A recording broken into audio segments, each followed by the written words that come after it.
and welcome to the June 24th, 2014 San Bruno City Council meeting. Roll call, please.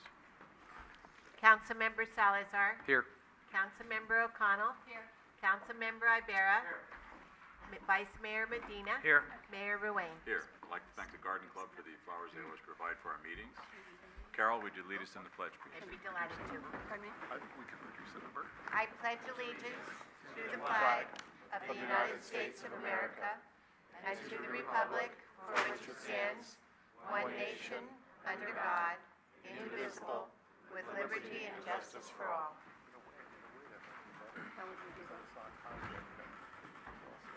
I have a couple of announcements this evening. First of all, the City Council reminds all residents that the continuing drought conditions create heightened concern for fire safety over the upcoming 4th of July holiday. Information about city regulations concerning proper use of safe and sane fireworks is available on the city website at www.sanbruno.ca.gov. Also, all of the citizens have received Focus, which has a rather lengthy article about fireworks and safety surrounding fireworks. Thank you. Also, the regular City Council meeting of August 12th, 2014 is canceled. Presentations, there aren't any presentations this evening. Review of the agenda, I do have one minor change, if it's all right with the council. I'd like to reverse items 10D and 10E. They have to do with fire agreements with Millbrae, and I think 10D is more appropriate to come before 10E, if that's all right with them. Any other changes on the agenda? Okay. Approval of the minutes of the special city council meeting of June 3rd, 9th, and 11th, and regular council meeting of June 10th, 2014. Any errors, corrections, omissions? Seeing none, to be approved as submitted. Consent calendar, all items are considered routine or implemented earlier council action and may be enacted by one motion. There will be no separate discussion unless requested by a council member, citizen, or staff. If nothing wanting to be removed, move to approve. Second. Motion to approve the consent calendar on the question. All in favor? Aye.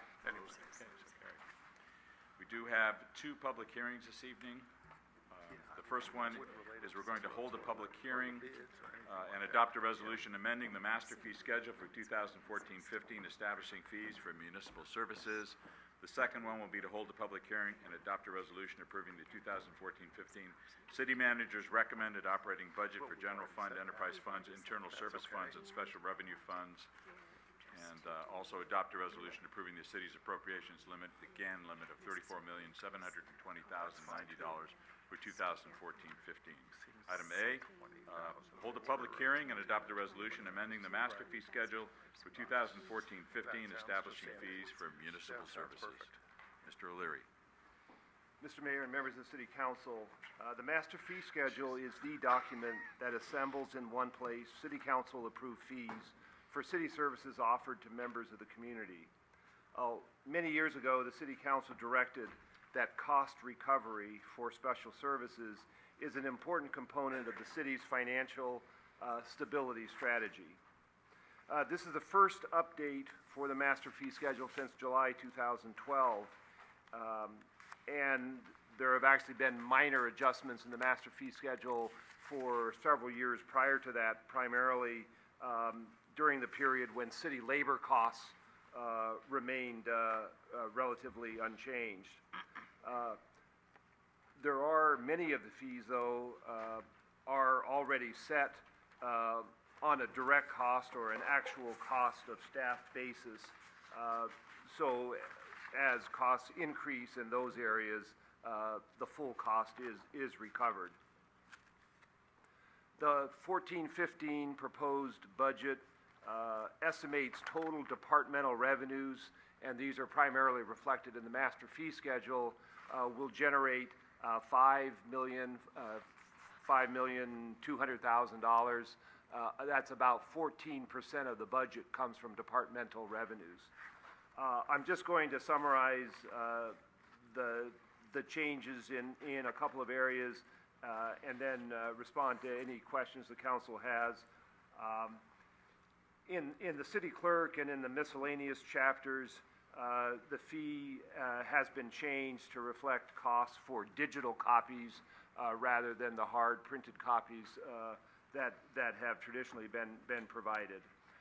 In community development, there's a pre-application consultation fee that has been adjusted, and there have actually been elimination of fees as it relates to the below market rate housing program and the redevelopment agency programs. Obviously, with the elimination of the redevelopment agency, those fees should be eliminated from the schedule.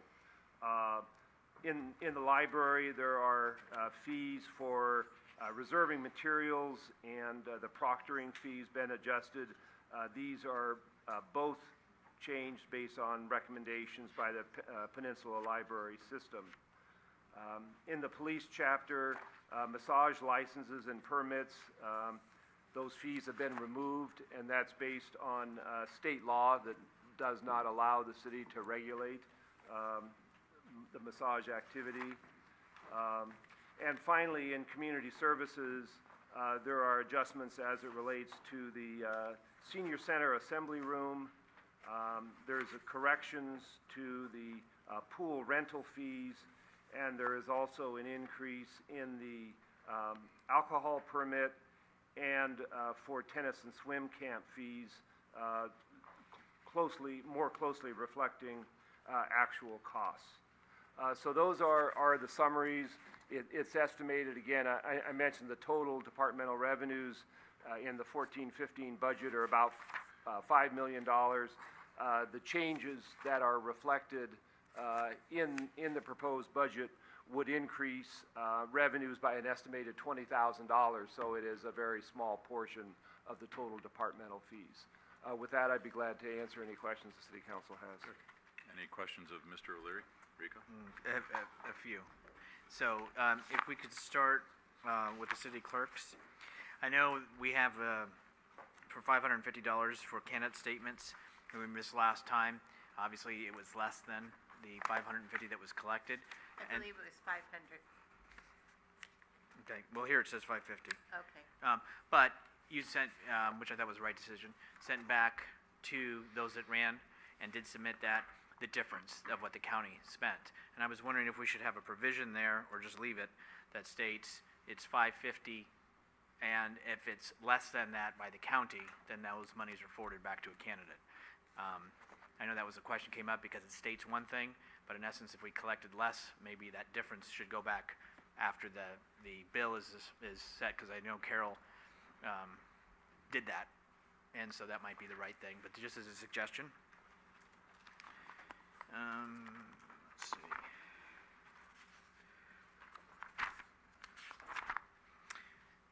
On page 47, it's under miscellaneous, and it's contractual outside detail for uniformed officers. Are they referencing that as San Bruno police officers, or is that just security personnel that somebody hires? Could you clarify that? I would seek confirmation from the chief, but I believe this is for uniformed police officers, that they're contracting for services where I believe so they are off-duty officers would be called in. And I guess my question, it's $80 an hour. Does that, if they're on time and a half, for example, does that cover the cost to the city? Or is this a private contract that they're initiating? How's that done?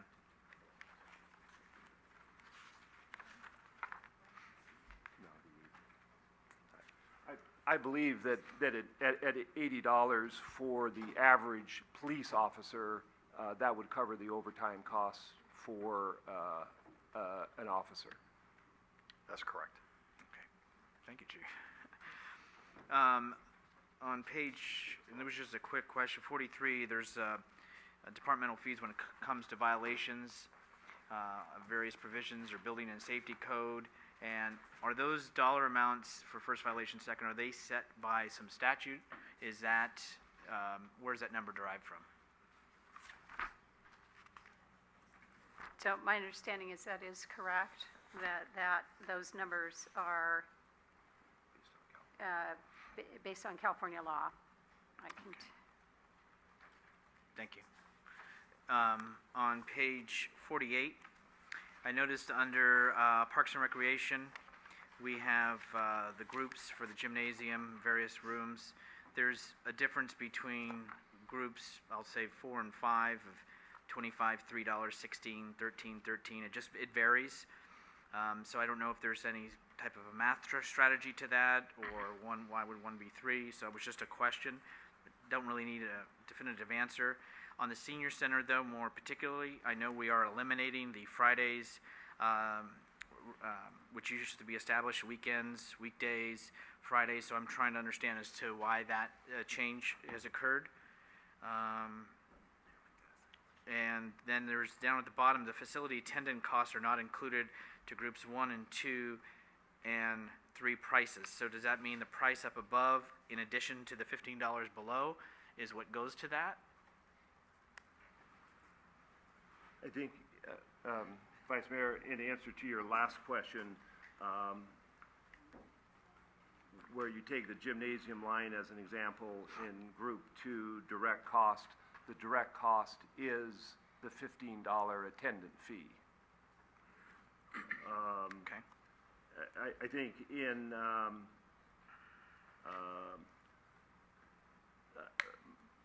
my understanding is the assembly, the senior center assembly room in the middle of the page there, the various time periods and the different days of the week have been stricken at the recommendation of the department and the way the center is actually facilitated, and the rates that are shown here are the proposed rates at all times. Okay, and then quickly going back to your gym, if it was a priority 3 at $50 and $50, is there plus another $15 in addition to the 50, or am I?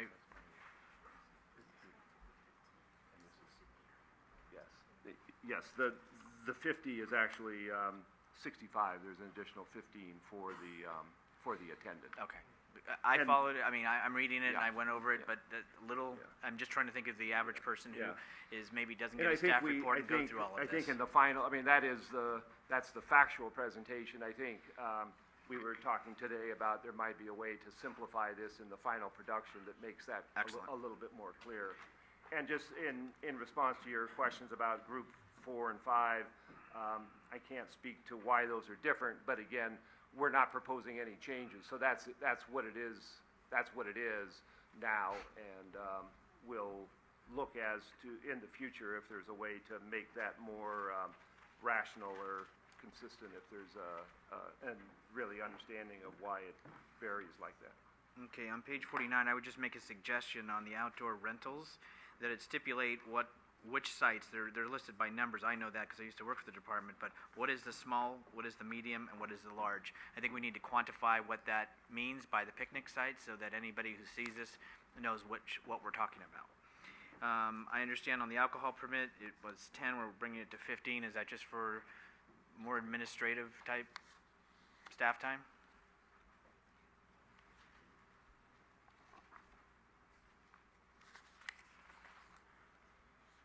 My understanding is again, that's reflecting the cost of both the issuing of the permit and cleanup costs associated with, that arises from the folks having the alcohol permit.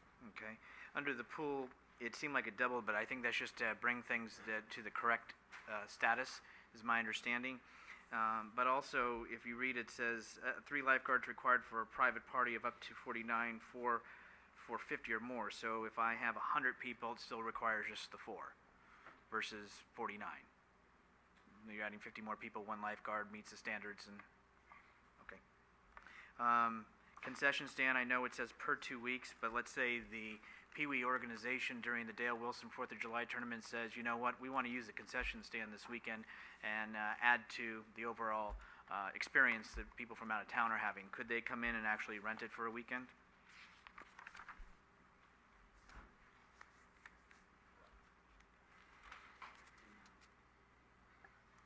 I can answer no. Okay.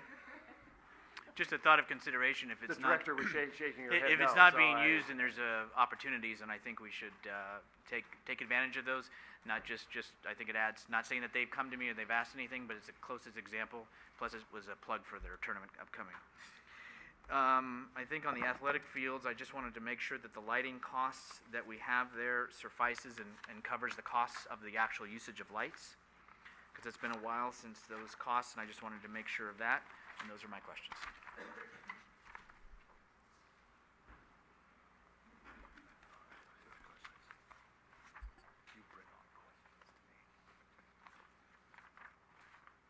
Through the chair. Ken? I think they're writing stuff down, but I just like a clarification on the, or a suggestion that the alcohol permit, clearly states what it's for, and that there is no other provision for, say, liability and such.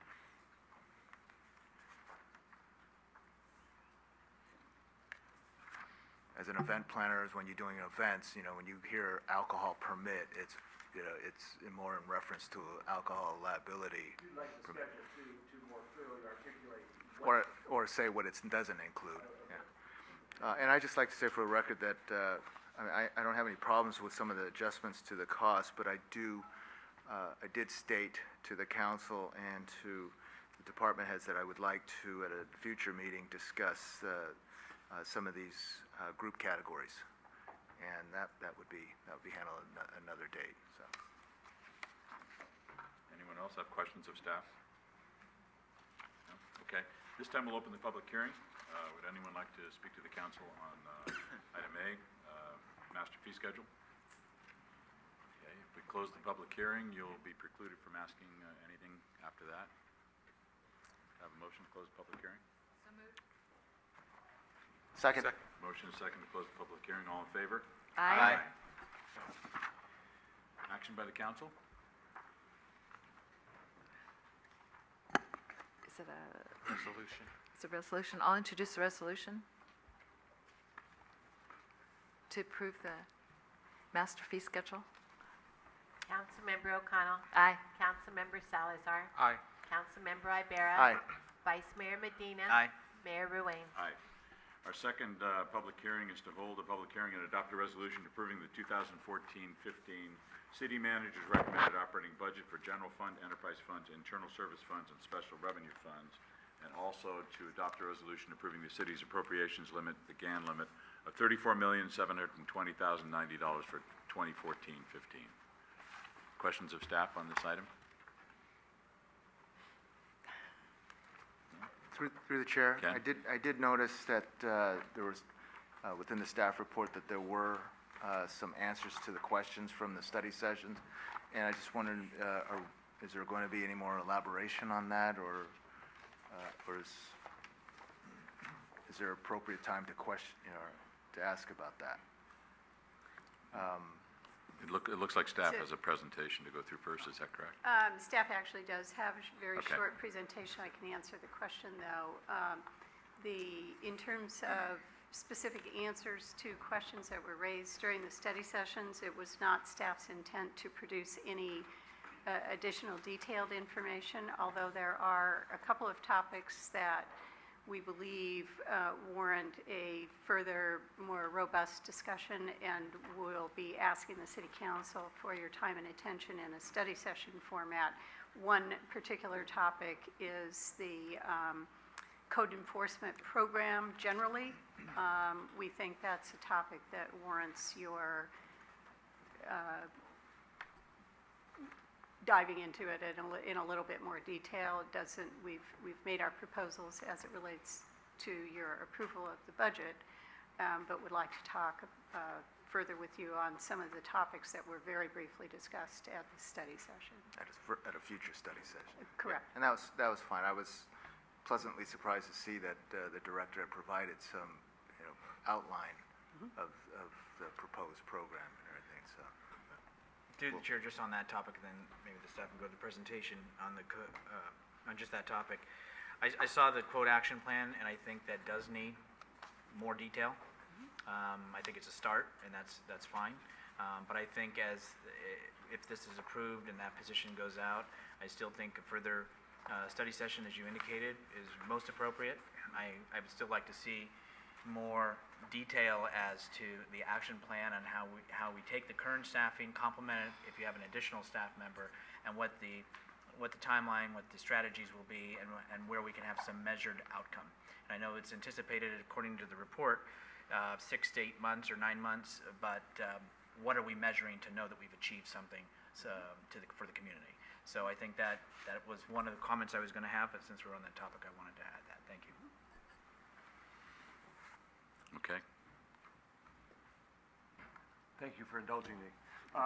Mr. Mayor, members of the City Council, the 2014-15 City Manager's recommended operating budget for the General Fund, Enterprise Funds, Internal Service Funds, and the Special Revenue Funds was delivered to the City Council on May 30th, 2014. Since that time, the City Council held 2 public budget study sessions covering a total of 5 hours of budget review. The City Manager and Department Directors responded to City Council questions during these study sessions. A total of 5 questions required more expansive response, and a written response is included in the agenda packet for those 5 questions. In addition, Vice Mayor Medina provided a very short list of questions and observations, and a written response has also been provided to the City Council on those. There was a City Council comment at the first study session expressing its interest in receiving a briefing on the history of the balances in the various reserve funds. That was more of a comment rather than a question. And I did want to point out that I think we have provided to you tonight a summary for 5 years of the history of the various reserve funds. So we provided that to you, and at any point in the future, if there's a question, would be glad to provide more information on that. Just very briefly go through a couple of slides just to remind the council of some of the details of the budget for the purposes of the public hearing tonight. For 2014-15, a balanced budget is being provided. In fact, there's a surplus. Revenues are estimated to exceed expenditures for 14-15. Prior years' approaches to cost containment and the delivery of services continue to exist in the budget. In general, revenues are up 7%, which is a substantial growth from the prior year's budget. And expenditures are up a total of 7% or 5%, and again, that leads to the surplus that I just described. Again, there are several supplemental requests that are recommended. These are for both ongoing personnel and one-time initiatives to address city priorities. Overall, operating revenues in the budget amount to $37,441,000. Operating expenditures are $36.6 million. Again, leaving an operating surplus of a little under $800,000. It is recommended that $394,000 of that total be earmarked for service enhancements. Again, still leaving almost $400,000 of unspent surplus in the year. For the general fund, quick review of the funding sources. You see that total taxes amount to 69% of the revenue in the proposed budget, and departmental revenues that we discussed just a minute ago amount to about $5,170,000, which is 14% of the budget. Proposed expenditures proportionally by departments are really unchanged from prior years. Would just point out that public safety now accounts for 63% of the total general fund expenditure. So police and fire amounts to 63% of general fund expenditures. There are several enhancements, program enhancements that are recommended, both in personnel services. There's reclassification, and several personnel reclassifications, and there are a small amount of non-personnel service enhancements. In the personnel service enhancement area, calling for full-time additions to 1 police officer, 1 code enforcement officer, a parks maintenance worker, and 1 recreation services coordinator. Would point out that the police officer position in general and the parks maintenance worker position in general, these are areas that had service reductions in recent years, and so those are two areas where there is additions. The budget, and again, discussion took place at study sessions around the city's enterprise accounts, the water, wastewater, stormwater, and cable funds, and the presentation includes the revenue and expenditure proposals for those enterprise funds. The last slide would just like to review.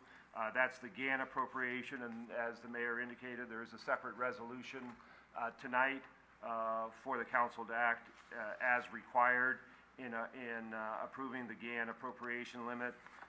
Just point out again that the voters approved Proposition 4 and Proposition 111 many years ago, collectively referred to as the GAN initiatives, that places a limit on the amount of tax-generated revenue that an agency in California can receive and appropriate each year. This appropriation limit can be adjusted annually, reflecting cost of living and population growth adjustments. As part of the budget presentation, finance has calculated again the GAN appropriation limit, and as you can see, the appropriation limit for 14-15 is at $34,720,000.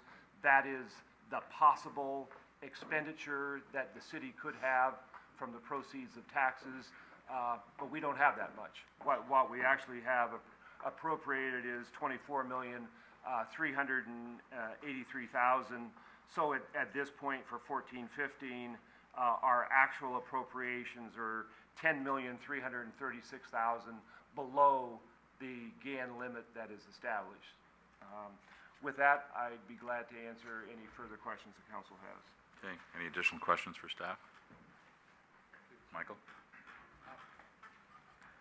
Only because you brought it up, you emphasized the 63% for public safety. I was wondering, I know that number's been historically in that neighborhood, and I know a lot of cities have proportions in that area, but how does that 63% compare to other cities, and is that a number that we need to keep an eye on, and is there some upper limit that we don't want to exceed? Well, I'm sure I could anger some of my friends in uniform.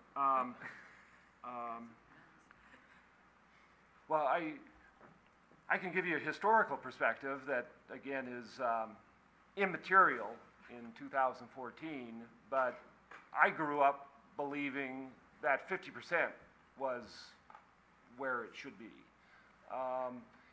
And I think what has really driven the difference is really the PERS rates, the retirement rates, that has really had, because when I'm looking at 50%, these are back in the days when the PERS rates were 0 or 3% or something like that, but you throw in, the current PERS rates, and that really, changes the equation.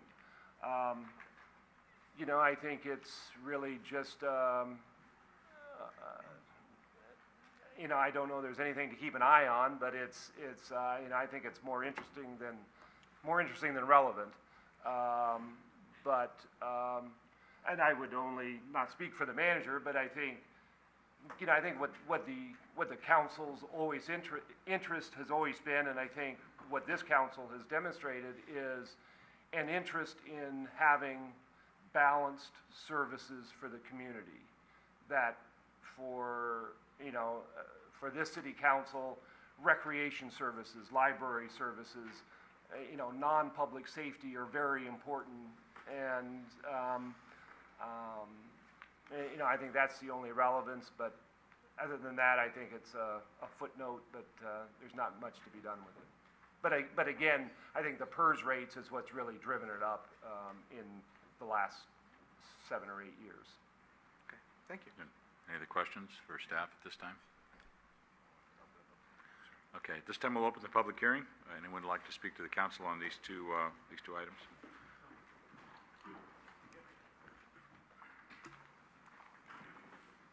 Just tell us your name and your street, please. Thank you. Good evening, council members and honorable mayor. My name is Clarice Veloso. I am the development director for HIP Housing. I'm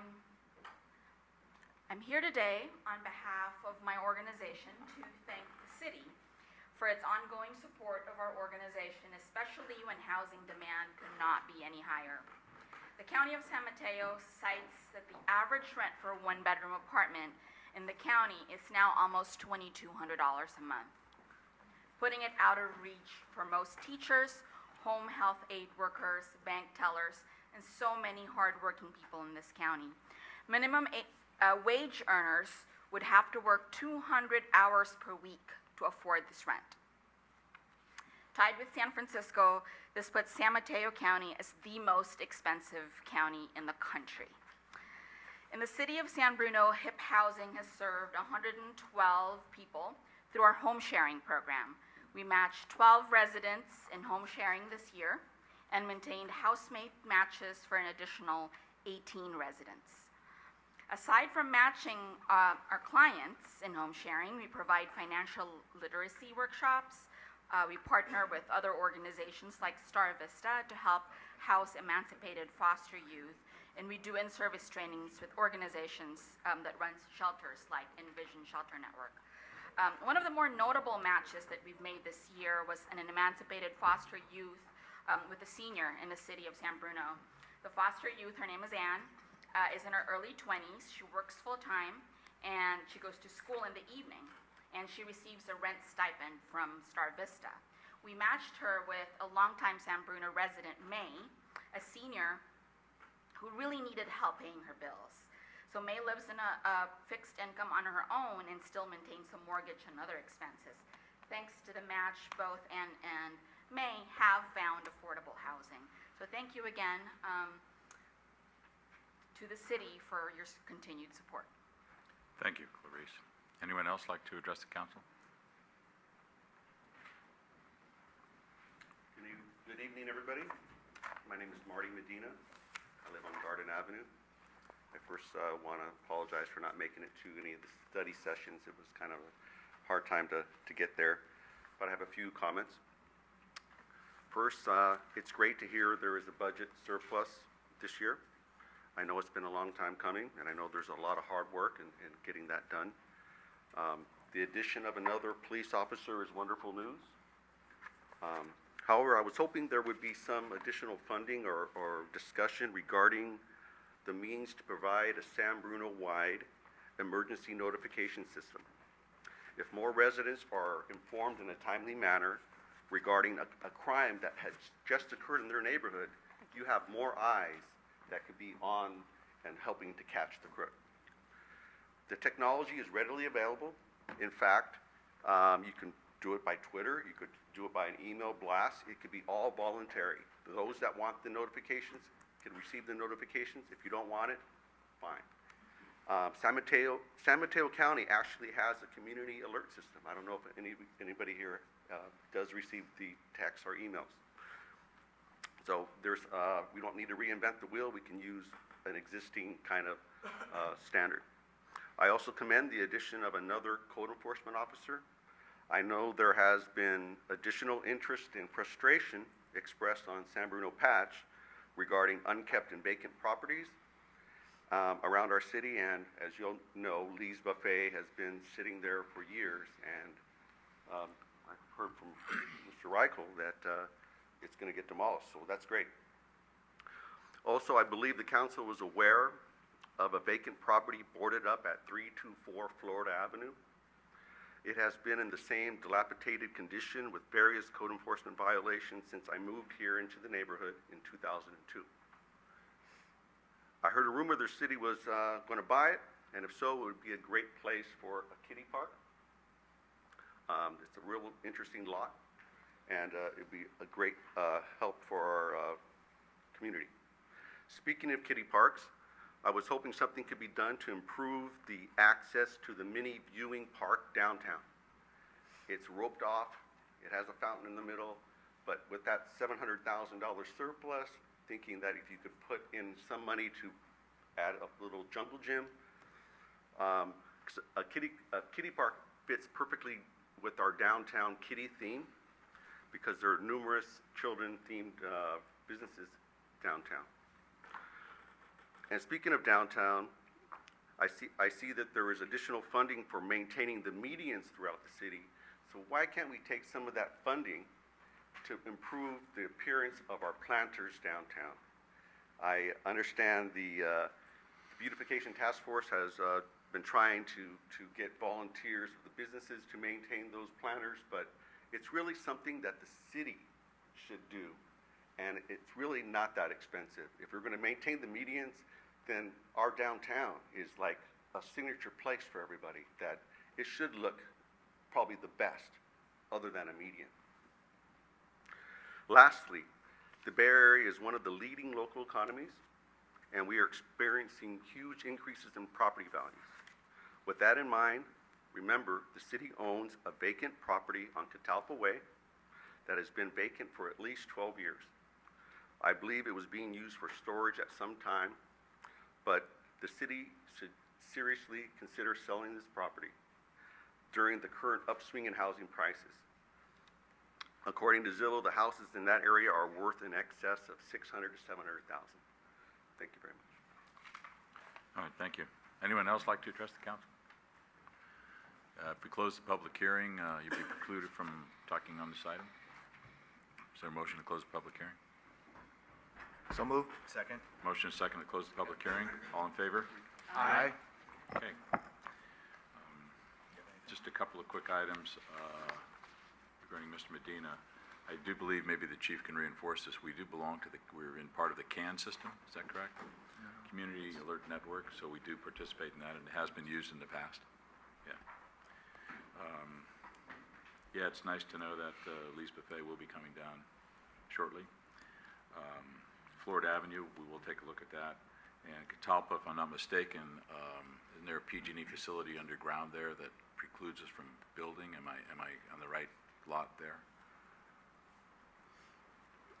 The PG&E facilities and specifically the 30-inch natural gas pipeline runs next door to the Catalpa building under a currently vacant lot, part of it which is improved, and I use that term loosely, as a mini basketball court. So it's fair to say that those facilities are very close by, but not directly underneath, is my understanding. Okay, we'll take a look at it. Thank you. Any additional comments or action by the council on these two items? We have two resolutions. Through the chair. Rico? A few things. And I'm sure you're talking about that, Mr. Medina. So, Mr. Medina, good to see you. What I was also going to say, at one of the study sessions, there was a presentation from the chief in regards to the technology as far as people being able to go online to see what's going on in their community, in their neighborhood specifically. And it was something that is being rolled out. Eric Jackson could probably give you a very good detailed report on that, but I think you'll be impressed with what's coming out. And actually, at the Community Preparedness Committee that I was at this month in June, that was one of the topics of discussion that we had in regards to the alert system.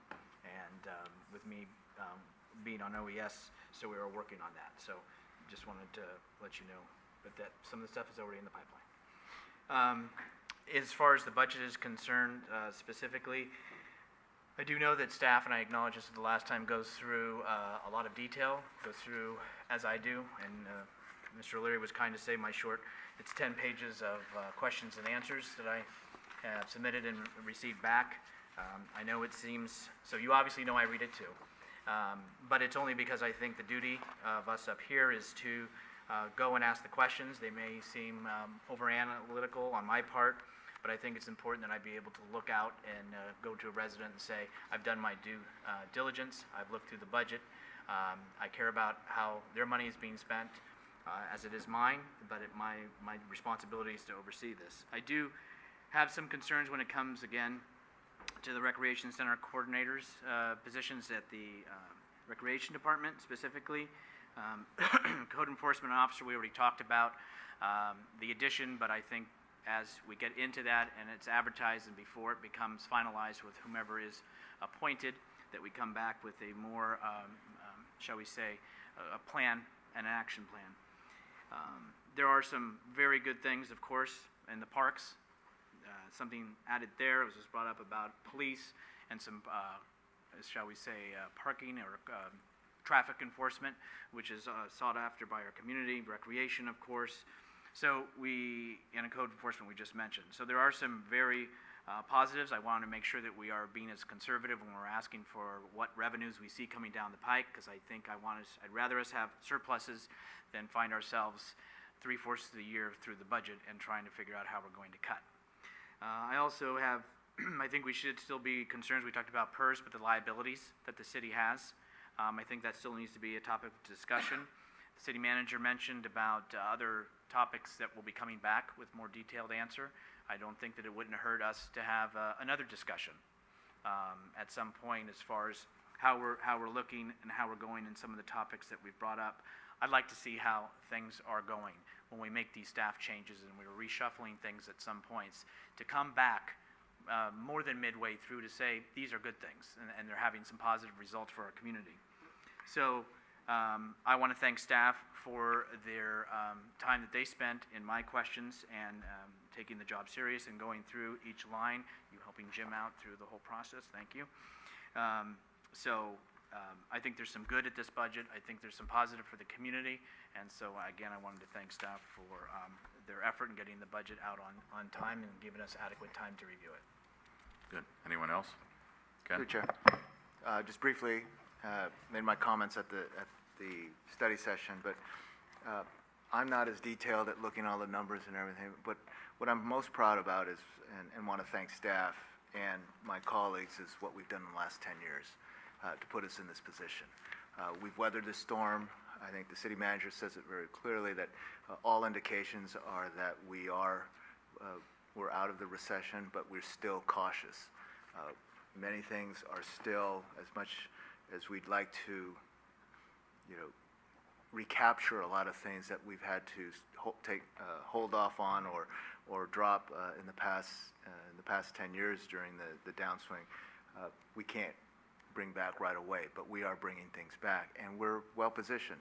I like the three big things I'm most proud about is that we've started to make good with our employees. So we've taken care of employee salaries. Number two is that we do have some enhancements in that a lot of the programs are being tweaked, they're being improved, and we're adding some staff. And one thing that that I think gets lost is that we have maximized our reserves, and so that rainy day is not a big fear anymore. And so we've set up through these last few years of recovery and been able to capitalize and put enough money away so that we feel positioned and safer for when it happens again, and it will happen again. So I'm in favor of this budget, and I want to thank staff for all their hard work throughout the year, not just the last 6 weeks. Thank you. Through the chair, I forgot one thing, and you just triggered it. I had brought this up before in about part-time temporary staff, that to have this reviewed, and my thought was that, or expectation was it was going to be reviewed at this budget. We obviously, as Councilmember Ibarra pointed out, city employees who have gone through furloughs and who have not had raises, that has obviously changed for the positive, but I think also our part-time temporary staff that do a lot of the things from keeping this building going, and those are at the rec center and those that are out in the fields and in the programs, that should be looked at as well and brought back to the council for review and consideration. Okay. Anyone else? Irene? Thank you. Before I compliment staff as well, I'd like to clear up a couple of misconceptions that Mr. Medina brought up. He referenced that our surplus was $700,000+. I think he looked at the number before. He looked at the enhancements that we added to that, including the new police officer, the code enforcement officer, and those things. Once you subtract those new costs, you're down to $395,000. There's an action later in this that we might have to increase costs for fire, which is another $239,000, which brings our surplus down to $159,000. So while I wish it was the $700,000, it's really not. So that, I just want to bring that part up. Also, I appreciate you bringing up the Beautification Task Force and their Adopt a Planter program. We really are doing it not just to alleviate staff's time and efforts on all those little tiny pots that are up and down San Mateo Avenue. The more you involve people in their surroundings, the more you get them to participate in what's around there, the more pride they have in that.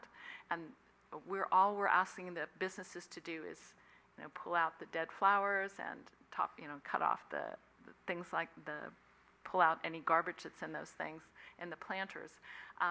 They come with a certain pride to do that, and so that's part of why we have that program. Plus, we put a little sign up there that says adopted by whatever the business is, and I have a special pride with that as well. So that's why we did that. I also would like to point out and thank staff for all their hard work, and I'd like to point out to everyone that the enhancements, the new people that we've hired, each position benefits the residents and the visitors to San Bruno directly.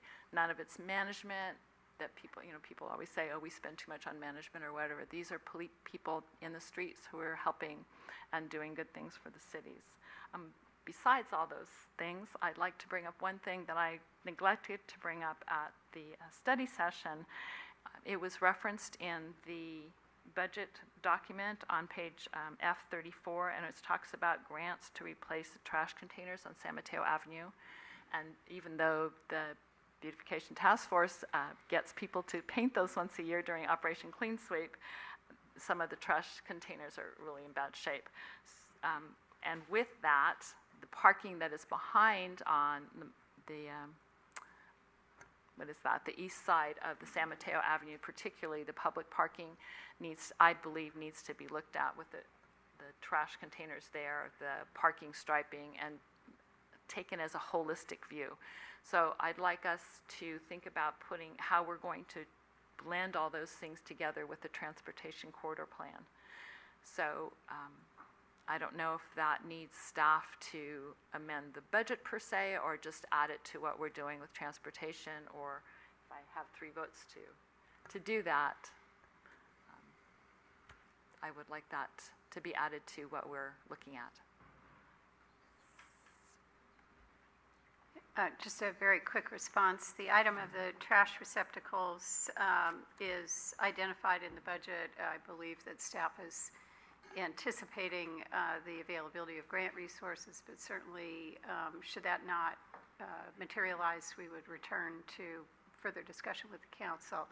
On the issue of the overall appearance and aesthetic of the parking lots in the downtown, that is an item that is not immediately contained in any of the initiatives that are funded through this budget. So if it is something of interest to the city council, we would certainly return to you with some thoughts about how that could be done. Okay. Is that a consensus? Michael? All right. I think we do need to have you bring something back to us on those. Pretty bad. Okay. We have 2 resolutions for adoption. The first one is to approve the 2014-15 City Manager's recommended operating budget for general fund, enterprise funds, internal service funds, and special revenue funds. Would someone like to introduce the resolution? I'll introduce the resolution. Councilmember O'Connell. Aye. Councilmember Salazar. Aye. Councilmember Ibarra. Aye. Vice Mayor Medina. Aye. Mayor Ruane. Aye. Second is adopt a resolution approving the city's appropriations limit, the GAN limit of $34,720,090 for 2014-15. Would someone like to introduce that resolution? I'll introduce the resolution. Councilmember O'Connell. Aye. Councilmember Salazar. Aye. Councilmember Ibarra. Aye. Vice Mayor Medina. Aye. Mayor Ruane. Aye. Item number 9 is public comment on items not on this agenda. It's the council's policy to refer matters raised in this forum to staff for investigation and interaction where appropriate. The Brown Act prohibits the council from discussing or acting upon any motion not agendized pursuant to state law. Would anyone like to address the council? Mr. Rico? Robert Rico, 7th Avenue. As your trustee for the Mosquito District, I just wanted to give you a quick update. I've given you some information in the last few days. The San Mateo Police Department reported yesterday that The city of San Mateo is now all clear. There's no further treatment for mosquitoes. The city of San Mateo received information regarding the recent discovery of a positive test for mosquitoes carrying West Nile virus. San Mateo County Mosquito and Vector Control District took some measures to address this information last Thursday evening, June 20th. They actually did some fogging. San Mateo County Mosquito and Vector Control confirmed on the yesterday on the 23rd that the results of the mosquitoes tested for West Nile virus are negative. The district does not plan to further treat the area where mosquitoes tested positive last week. More information about steps in preventing mosquitoes from breeding and biting can be found at the district's website, www.smcmad.org. As a precautionary measure, the district will continue to test mosquitoes for West Nile virus throughout the summer. The district will provide advance warning if further treatment is necessary. Questions can be directed to the district at 344-8592, and obviously I will, as I hear, I will keep you informed. All right. Thank you. Thank you very much. Anyone else like to address the council? All right, we'll go right into conduct of business. Item 10. 10A has received the oral report from Ecology on establishment of the organics program. Mr. Mayor? Yes. If I might just introduce, Mr. Mayor, members of the City Council, on November 12th, 2013, the City Council awarded or amended the city's franchise agreement with Recology San Bruno, expanding the contractor services to include the collection and processing of organic materials generated by residential and commercial premises, including food scraps. At the same time, the City Council also adjusted rates by a total of nearly 9% to implement the organics program, and the City Council elected to have this increase phased in over 3 periods.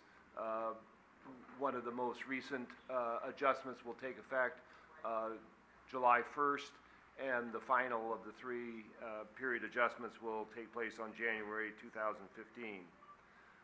Under the amended franchise agreement, the organic material services was intended to begin January 2014, and in fact, that's when Recology began that service here in San Bruno. So even though the organics program has been in place for only 5 full months, the City Council has requested an update on the implementation of the service. Kirsten Pinocchi, the General Manager for Recology San Bruno, is here to give that update to the Council. You're on. Okay. Good evening, Mayor Ruane and City Council. I want to thank you for allowing me to be here and provide you an update about the organics program in San Bruno. I first want to commend you for taking the leap into organic diversion. I'm not surprised because you're all forward thinkers and concerned about our environment. Your environmental concerns have always been evident, being that San Bruno was the first in San Mateo County to implement a weekly curbside recycling program back in '88. Because of those efforts, San Bruno had received the Helen Putnam Award, along with the first place award from the California State Department of Conservation. The success stems from the partnership between the council and garbage company, and you will be pleased to see the success trend continuing here this evening. How we got here. As Jim had mentioned, back in July, you adopted the ordinance to allow Recology, after a presentation, to implement an organics program in San Bruno. In December, we needed to acquire the additional trucks and personnel in order to make this program happen. Then, just prior to January, we delivered kitchen pails to over 10,000 residents and included graphic brochures inside on how to do the program. And then the first week of January, we began weekly collection of the green cart, allowing food scraps and soiled paper products to be included with the current yard waste. We know that in order for this program to be successful, it does require a behavior change. The two are directly related. As we perform our outreach and educate the community, they begin to participate. And this participation is directly related to the shift we are seeing from garbage to organics. As more residents and businesses participate, the concept that food scraps are as divertible as recycling begins to take root in our community. So when more food waste is collected, organic tonnage rises and garbage tonnage decreases. The shift I'm speaking of is shown here in this comparison graph. Since the inception of organics, we can see that residents are reducing what they are sending to the landfill in gray on the right, and increase what they are sending out for recycling/processing, meaning organics, on the left. Cumulative and combined, our residents have diverted over 521 tons away from the landfill since January. Another measurement of the success of the program thus far is the reduction in cart size. Customers are pulling organic material out of their garbage cart and placing it in the green. This shift in material is allowing some of the customers to reduce their cart size from the 32 to the 20-gallon cart. This behavior change is not only reducing the material we send to the landfill, but it's also allowing residents to reduce their costs. So as you can see on the bottom graph, in 2013, before we had organics, customers were slightly able to migrate to the 20, but at a very slow rate. Since the inception of our organics program in the first 5 months, over 106 customers have migrated from the 32 to the 20. Now we'll shift to commercial. Recology San Bruno services over about 500 commercial accounts. So what we wanted to do was categorize these customers so that we can clearly identify the major organic producers. By doing that, we identified about 134 of our commercial customers are what we consider major organic producers. Restaurants, the food service, grocery stores, and our schools. So that's where we began. We're proud to say the biggest and largest organic contributors right now are YouTube, our schools, various facets of Skyline College, and Walmart.com.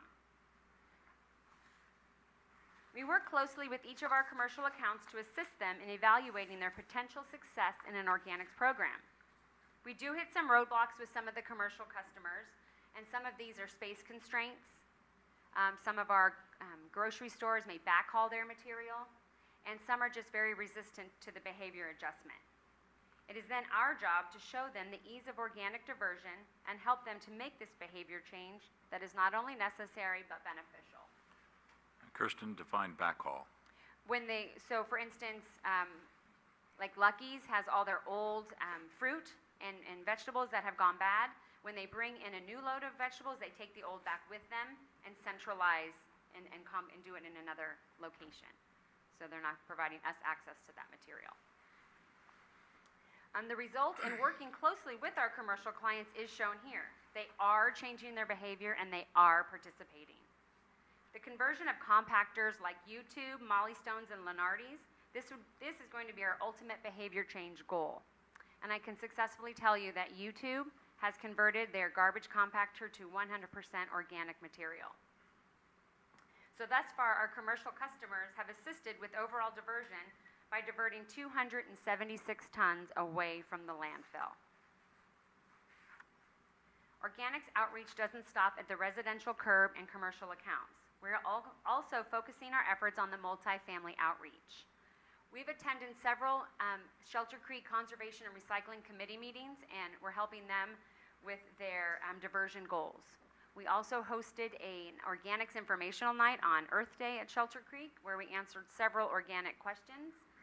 And in June, we helped them design an insert specifically for them that they delivered to all of their residents. The result of all this work is the program growth. Right after the outreach meeting on Earth Day, we had about 18 participants, and as of June 16th, we now have 78. So I do want to mention that's also in partnership with Shelter Creek. They're really doing their part in having a barbecue near poolside every Saturday, I believe, and they have a resident promoting organics as well. So they're really doing their part as well. We know a successful organics program needs continual outreach and education in order to be successful. So prior to the rollout, we ensured residents were informed with multiple outreach pieces in dual language, and they were graphic oriented. Since the rollout in January, we've been out in the community. We've done informational booths at Tamparan, we've done Earth Day at Skyline, And we've also had a booth at Operation Clean Sweep, allowing access for the public to come and ask us any and all questions they have about organics. We also partnered with the City of San Bruno and had our first compost giveaway in April, and we were up at Beckner Shelter, and residents came with their 5-gallon buckets and filled their buckets with nutrient-rich compost, and we're excited about it. Some even brought multiple buckets, and we said that was okay. We also held an Organics 101 at the Senior Center. We came here one night, we gave out a presentation, and we opened up to as many questions as customers, or residents, I should say, wanted to ask us. We also know that our drivers are the front line of our business. So we equipped them with some knowledge in their route books about organics, so that when a customer out on the route, especially in the summer months, comes out and asks them questions, they're able to tell them what's allowed in the green cart. We also produced small postcards for our drivers that they carry in their route books that they can also hand out to the customers who are still unsure about the organics program. And again, we also developed a great newsletter for Shelter Creek residents. Our council, wanted to ensure that the city departments were walking the walk. So we worked with city staff to implement an organics program at all city's facilities, and I can tell you that they're all participating and doing a great job. We also ensured thorough training was given to all the staff, and all the staff was educated on the how-to of organics. This is a continued effort that we are committed to. Our outreach and education moves forward, and new ideas and presentations are coming. With the city's partnership, we'd like to have another compost giveaway. We're also working with several of our schools. We are chatting with Bel Air to be a part of their back-to-school night, where we can do a bilingual presentation to the parents there to help further promote organics. Any educational booths that come our way, we're jumping on board and bringing our material. We're also working with YouTube on various types of promotional and educational pieces. We're also utilizing our very own San Bruno Chamber to assist us with further communication. And with the city's support, we look forward to participating in the centennial celebration this summer and helping to make it a Waste Zero event. That's my presentation. I do want to take one moment to thank members of my team that came to support. I have Kathy Graham, our office manager. I have Rich Klein, my operations manager. And everyone knows Mario Puccinelli, who still continues to support San Bruno, even when he's managing San Mateo. So thank you for letting us be here and giving you this presentation tonight. Good, thank you. And I want to note that you're also in our Focus magazine too, is a big article, so that's good. Any questions for Kirsten at this time? Ken? I'm going to blow my own horn here. Thank you.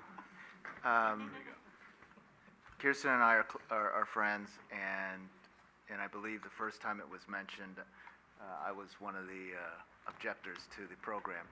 And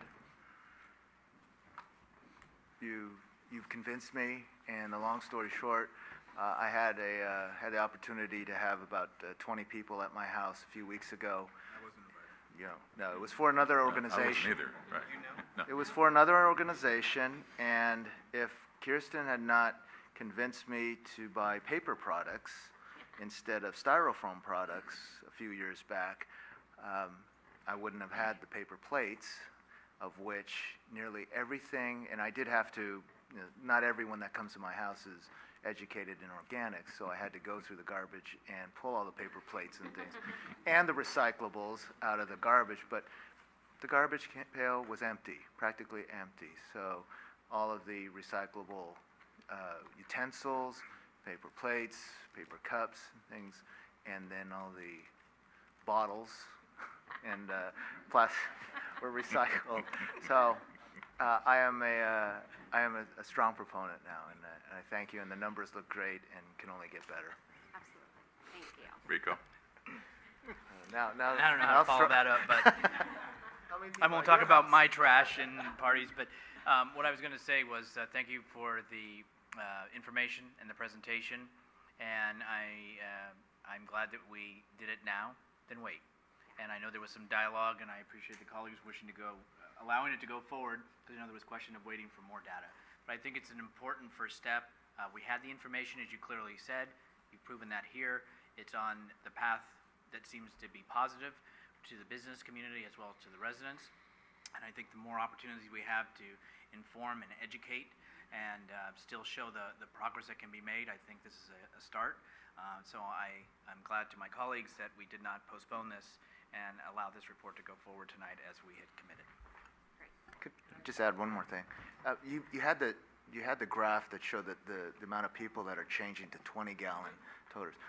And when we went through the rate increase and things, it was very surprising to me that the difference, the cost difference between a 20 and 32-gallon toter, and it almost absorbed all the increase.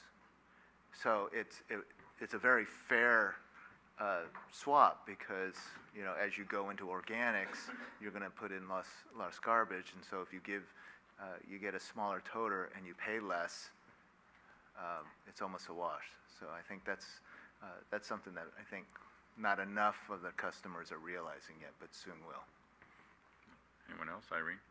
I just think of it. You changed Can I Bear's behavior. I was like, How long have you amazing, just totally amazing. Give yourself a pat on the back.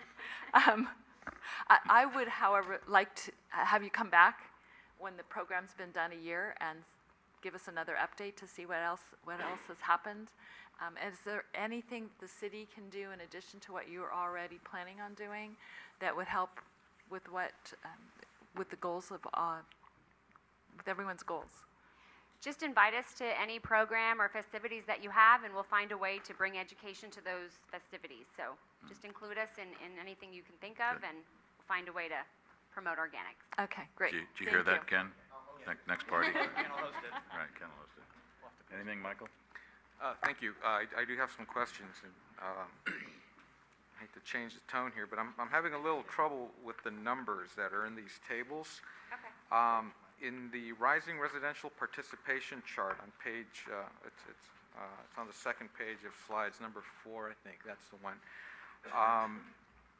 So we're looking at January 2013, and we're looking at 194 tons of residential organics waste, but in January of 2013, we hadn't implemented the program, so I'm wondering where the number is coming from. We should differentiate those and to say that that's yard waste. That was pure yard waste in 2013, and the 2014 number would then be yard waste with food waste and soil paper products inside. Gotcha. Okay. And so looking at the trend, it looks like, you know, steady growth month over month. You're starting at 2 tons, 20 tons, 70 tons, 100 tons, 140 tons, but there doesn't seem to be a corresponding change in the regular garbage, whereas I would have expected those to be inversely related. So as garbage gets diverted, we would see one come down in the same proportion, but you don't really, there seems to be a very loose correlation between those two numbers. Do we know why that is? I don't know that they would always go hand in hand because I can come back to staff and let you know, give you a more concrete answer. I can give you my assumptions, but I don't want to do that. I'd rather come to you with the harder answer. Some could be they were putting it in the garbage disposal before and not putting it in the garbage, and now they're putting it in the green. It's one thought, but I would be happy to come back. Okay, because I think diversion is one of our main goals, and so it'd be nice to have some numbers that we could show a strong correlation between those numbers. I think that would really help to justify the program. You know, any amount of diversion is good, but those don't really seem to be that tightly correlated. I had a question about the commercial numbers as well, but I think that yard waste figure explained why we're seeing something. And we did actually. We had a pilot program in 2013, so that was still organic material. Right. So yeah. Okay, yeah, because those numbers are really small, and those are in line. So yeah. Okay, that was it. Thank you. Okay, you're welcome. Okay. Anything else? Good.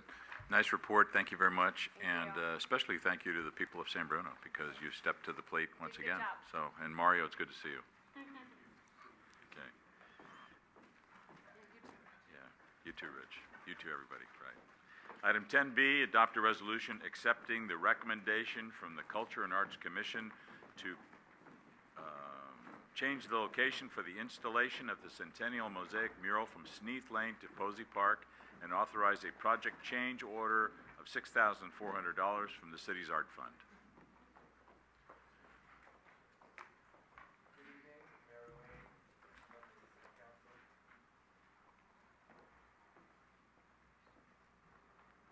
Good evening, Mayor Wayne, members of the City Council. I'm John Alita. I'm the Assistant Community Services Director. And here this evening seeking your approval of a recommendation from the Culture and Arts Commission to relocate the Centennial Art Project from its proposed location on Sneath Lane to Posey Park, and asking your authorization for a change order of $6,400 from the city's art fund. Before I delve into the presentation, I just want to acknowledge that the chair of the Culture and Arts Commission, Tammy Parker, is here this evening, as well as Commissioner Melody Tobin. In terms of background related to this item, on April 18th of this year at the City Council meeting, you approved a recommendation for a design concept for the Centennial Art Project, as well as awarding a contract to the selected artist, Margarita Sofirtis. And at that time, as I said, the project was recommended to be placed on 2 retaining walls along Sneath Lane. At the May 10th, 2014 dedication of the new Caltrain station and grade separation, there was comments made by members of the community about wanting to see some art grace the new area around Posey Park and the fountain, and also some suggestions that quite possibly the Centennial Art Project might be something to consider. Staff took those comments, and actually simultaneously the commission had the new Posey Park on their agenda, coincidentally, to talk about that canvas that the fountain presented.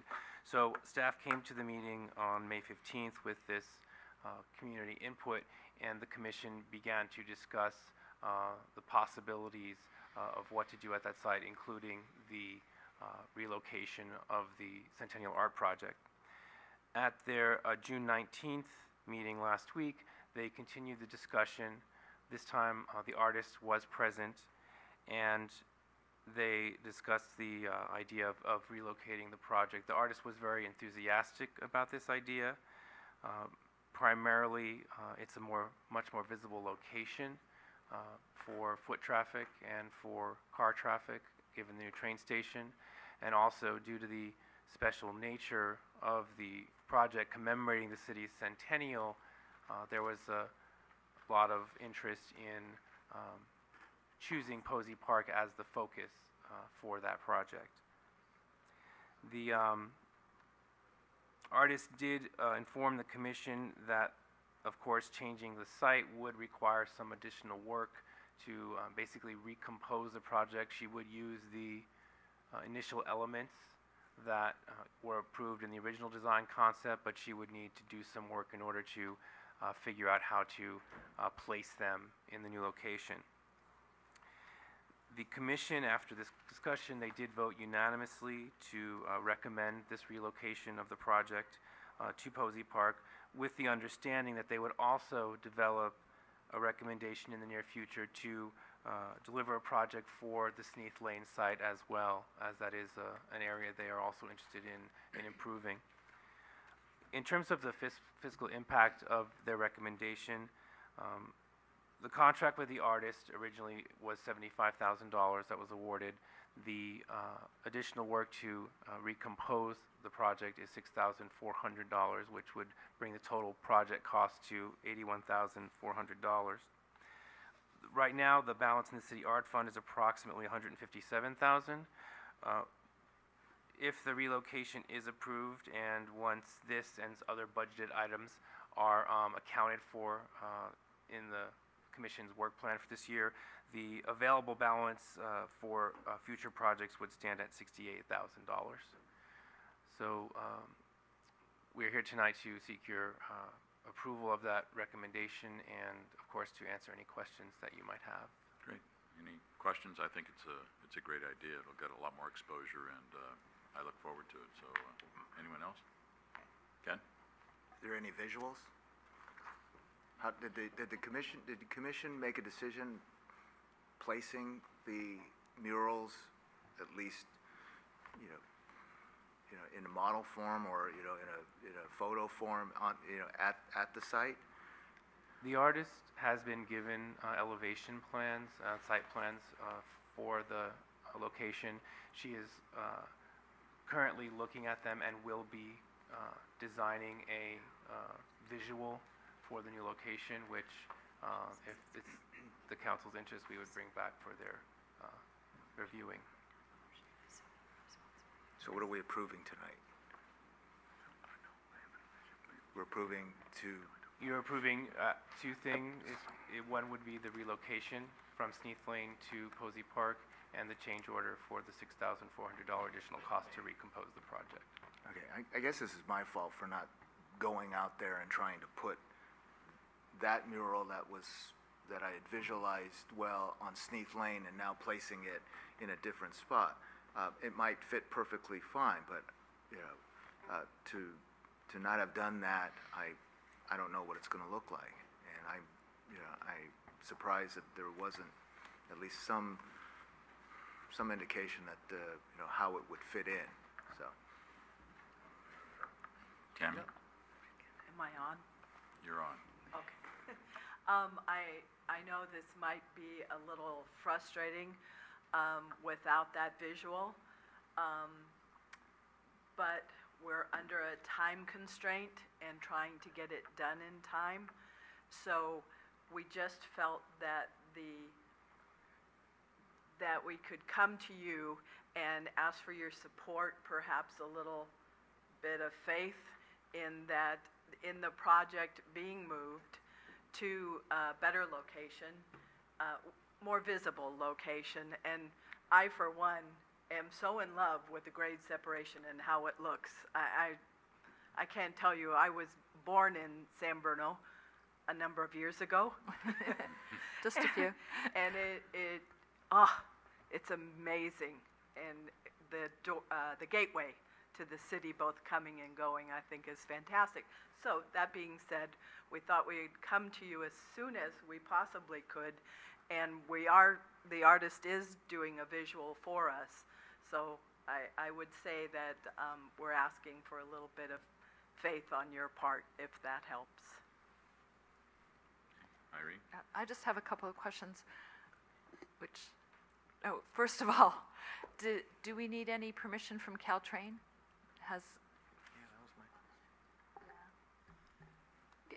No. Okay, good. There is an issue that we need to work out that I don't know the answer to, and that is the methodology by which the project, which is ours, will be fully turned over to us from the construction contractor, which is the case with any construction project. The contractor essentially controls the premises for some period of time. But that Posey Park was always intended to be given that it was a relocated feature from another location that the city owned and controlled. Has always been intended as part of this construction project to be uniquely a piece of city property. Okay, that's great. And then the follow-up question was, what is that going to do to your timeline? But it may be premature to ask that question, so I'll just hold on to it, unless you know. We met, John and I met with the artist on site Friday, and she's on target, on schedule, and ready to deliver maybe even a little bit early in mid-October. The other point that we wanted to highlight is we're really disappointed in the fact that the Sneath Lane project, we weren't going to be able to light it. They met with the lighting contractors. We couldn't light it from above because of the dangers that it would cause for cars, and we wanted to light it from below, and that wasn't going to be possible either. So we were really going to have to scramble and come up with some changes for the Sneath Lane project anyhow. This seemed to be logical, make more sense, and really what we're just asking for your approval is to approve the concept of moving it to Posey Park at this time. And we promise you that we will work out all the details. We think the community will be really proud of what we produce, and it will absolutely be done by the centennial dedication. And lastly, on the stairs on the way up to the platform, we're going to be able to put in the centennial emblem. So it'll truly be a centennial dedication that everybody will be able to visually, immediately connect with. Great. Anything else? Action by the council? Ken? And this is not going to come out right. It's just not. And when, you know, someone I know and care for is telling me to have faith, and, you know, and we just cut a ribbon on a project that we've been working on for 12 years, and the excuse is that we've got a timing issue. And I really don't know how this is going to look. And I want to, with all my heart, believe you that it's going to fit in and it's going to look right. But, I mean, I'm a decision maker that needs to have almost, and I mean, to make a decision tonight, I can't.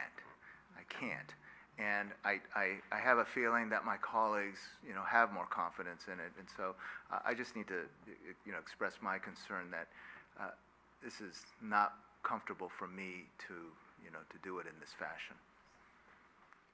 If I could just add to that, I happened to be at the Culture and Arts meeting the other night because I'm the city liaison to that. And the artist was visibly excited about this, very excited about how it was going to look, how much more exposure it was going to get, and how nice the new venue would be, if that's any indication. I think we have to have a little artistic license here and leave it to the people that are actually going to apply it. It's not, you know, it's not a piece of concrete. It's not a sidewalk. It's not a paver. It's something that the artist, I think, will have to tweak kind of as she goes along. So, you know, she was there, and I was concerned about her take on it, and boy, she was all over it. Very, very excited. Even though she said it's going to cost a little more, I have to do a little modification to make sure, you know, things fit correctly and visually, size-wise, it fits. But if that's any help to you, Ken, at all, it was very good experience to hear it from the artist without any hesitation or any question at all.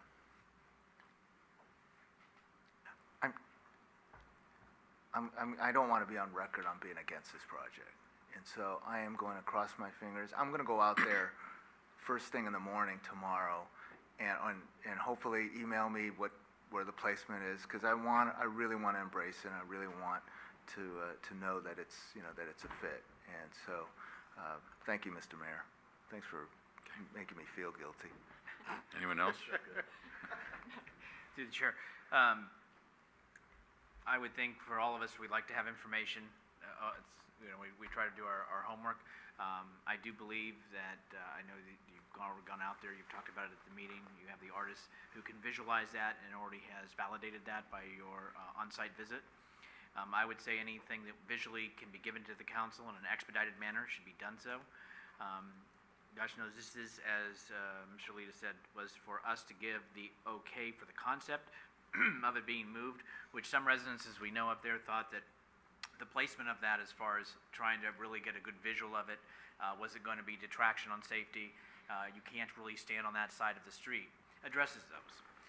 It does have, when we were all there at the ribbon cutting, I mean, we ourselves looked there and said, we need something here. So I think that, I guess I've always told people never lose hope and always keep the faith, and I'm going to do that. And I know that everybody's been working very hard and very diligent to bring it to where it was, and I believe you can make that happen to where you wish it to go. Thank you. Is that a motion? And with that said, I'd like to introduce the resolution. Councilmember O'Connell. Aye. Councilmember Salazar. Aye. Councilmember Ibarra. Aye. Vice Mayor Medina. Aye. Mayor Ruane. Aye. All right.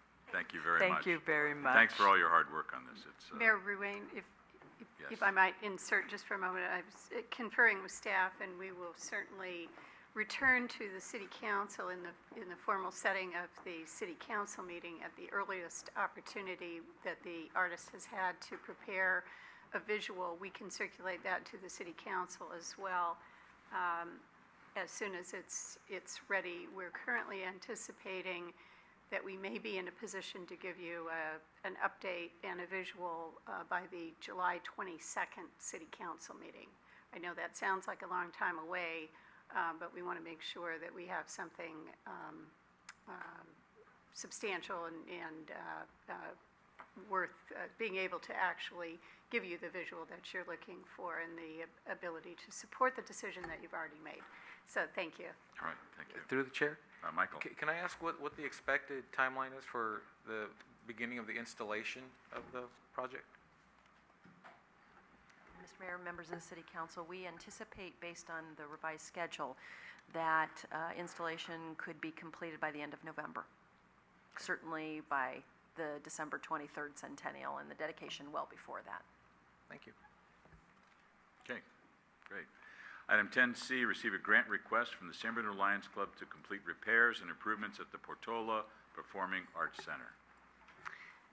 Mr. Mayor, members of the City Council, at a recent previous meeting, the City Council accepted a proposal by the San Bruno Lions Club to perform another beneficial community service project by performing certain improvements at the Portola Performing Arts Center. There was no discussion at that time of any request or consideration of the city providing funds to support that effort. There was, at that time, in the staff report attachment that's in your packet this evening, identifies the estimated cost by the Lions Club of approximately $30,000 for the work effort that they proposed. The Lions, in their preparation for performing this community service project, have done some additional evaluation of both their resources as well as work that might be beneficially performed at the Portola Center. And by letter that was recently received at the city, have requested consideration of two things. One is that the club add to its scope of work replacement of the roof at the center, which is indeed in need of attention and replacement. And secondly, that the city consider a grant as in an unspecified amount to assist the club in defraying its cost for performance of this community service project. Staff is prepared to provide you, if you would like, with a recommendation about a grant amount that you may want to consider, but we are presenting to you the request that has been received at the city for your consideration and your guidance and direction. Any questions or comments from staff or action? We're asking for a resolution to be introduced. Okay. I sense. If I could just clarify, there is no resolution attached. There's, this action would, if it needs to be captured in a resolution, could be confirmed subsequently, but as much as there was no specific concept proposed, we didn't want to make any assumptions in preparing a resolution. So you're looking for a general agreement by the council to... We are, and Okay. as I indicated, staff is also prepared to provide you with a recommendation if that would be useful in terms of the dollar value of a grant, should you wish to consider that request favorably. Ken? As a member of the club, I'm privy to some of the investigation of the Portola Performing Arts Building, and at the last the meeting that approved the I guess the authorization for the club to perform the the improvements. My first question was, why isn't the roof included? There's been discussion from the members that there is evidence of dry rot, and of course the roof is in need of replacement. And so there was a lot of concern amongst the members, especially those that are going to be performing the work, that it just doesn't make sense that that's not part of the project. and how it would be done in a timely fashion and in connection with, when the club was going to do those, the proposed improvements. So we haven't reneged on doing the project.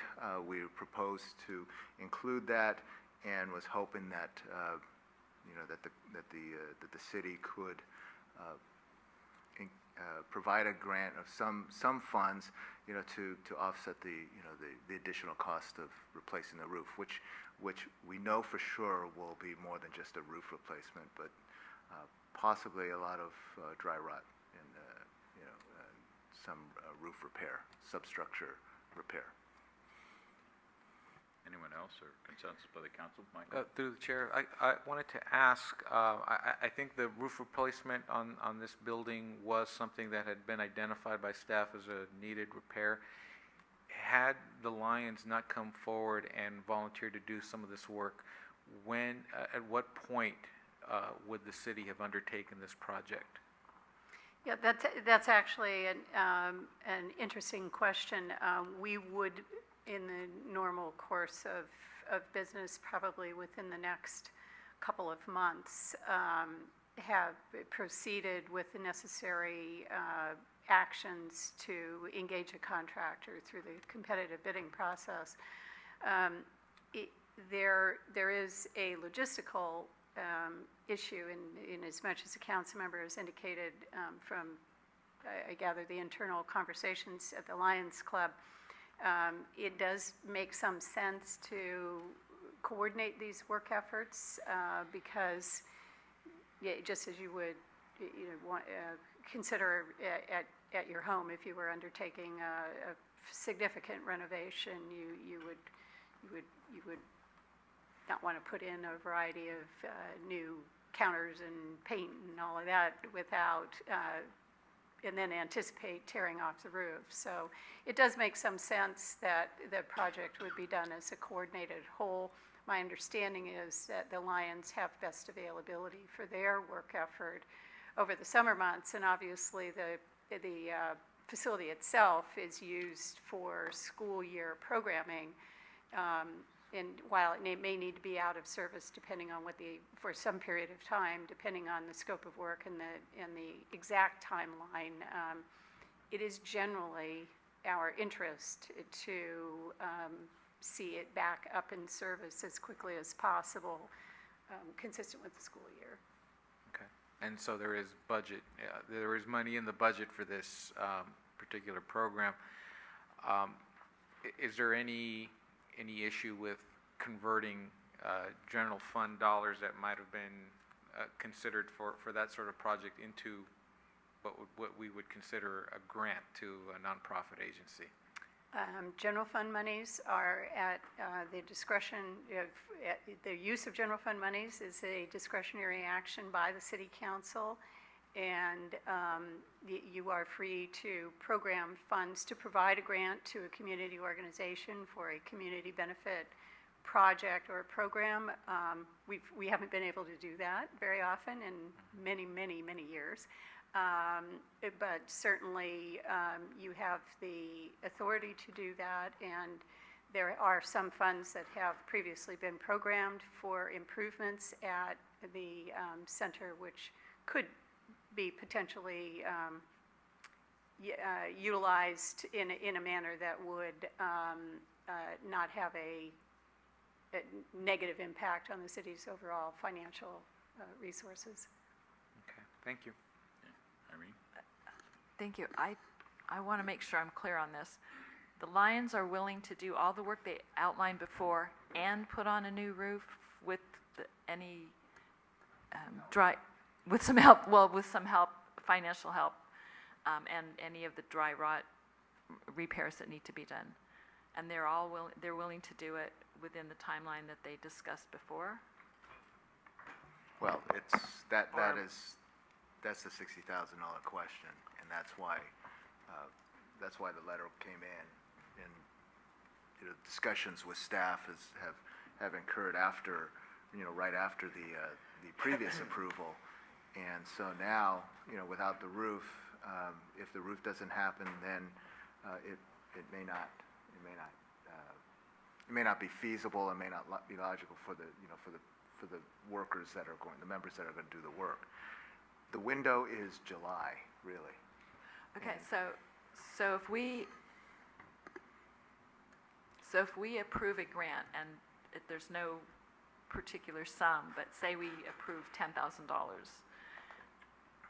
your organization is willing to do $30,000 worth of work with a new roof and all those other things within the July-August timeframe.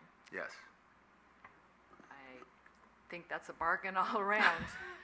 It was, well, I'm biased, but I think it was a bargain before, but it just didn't make sense, to do the project without a dilapidated roof.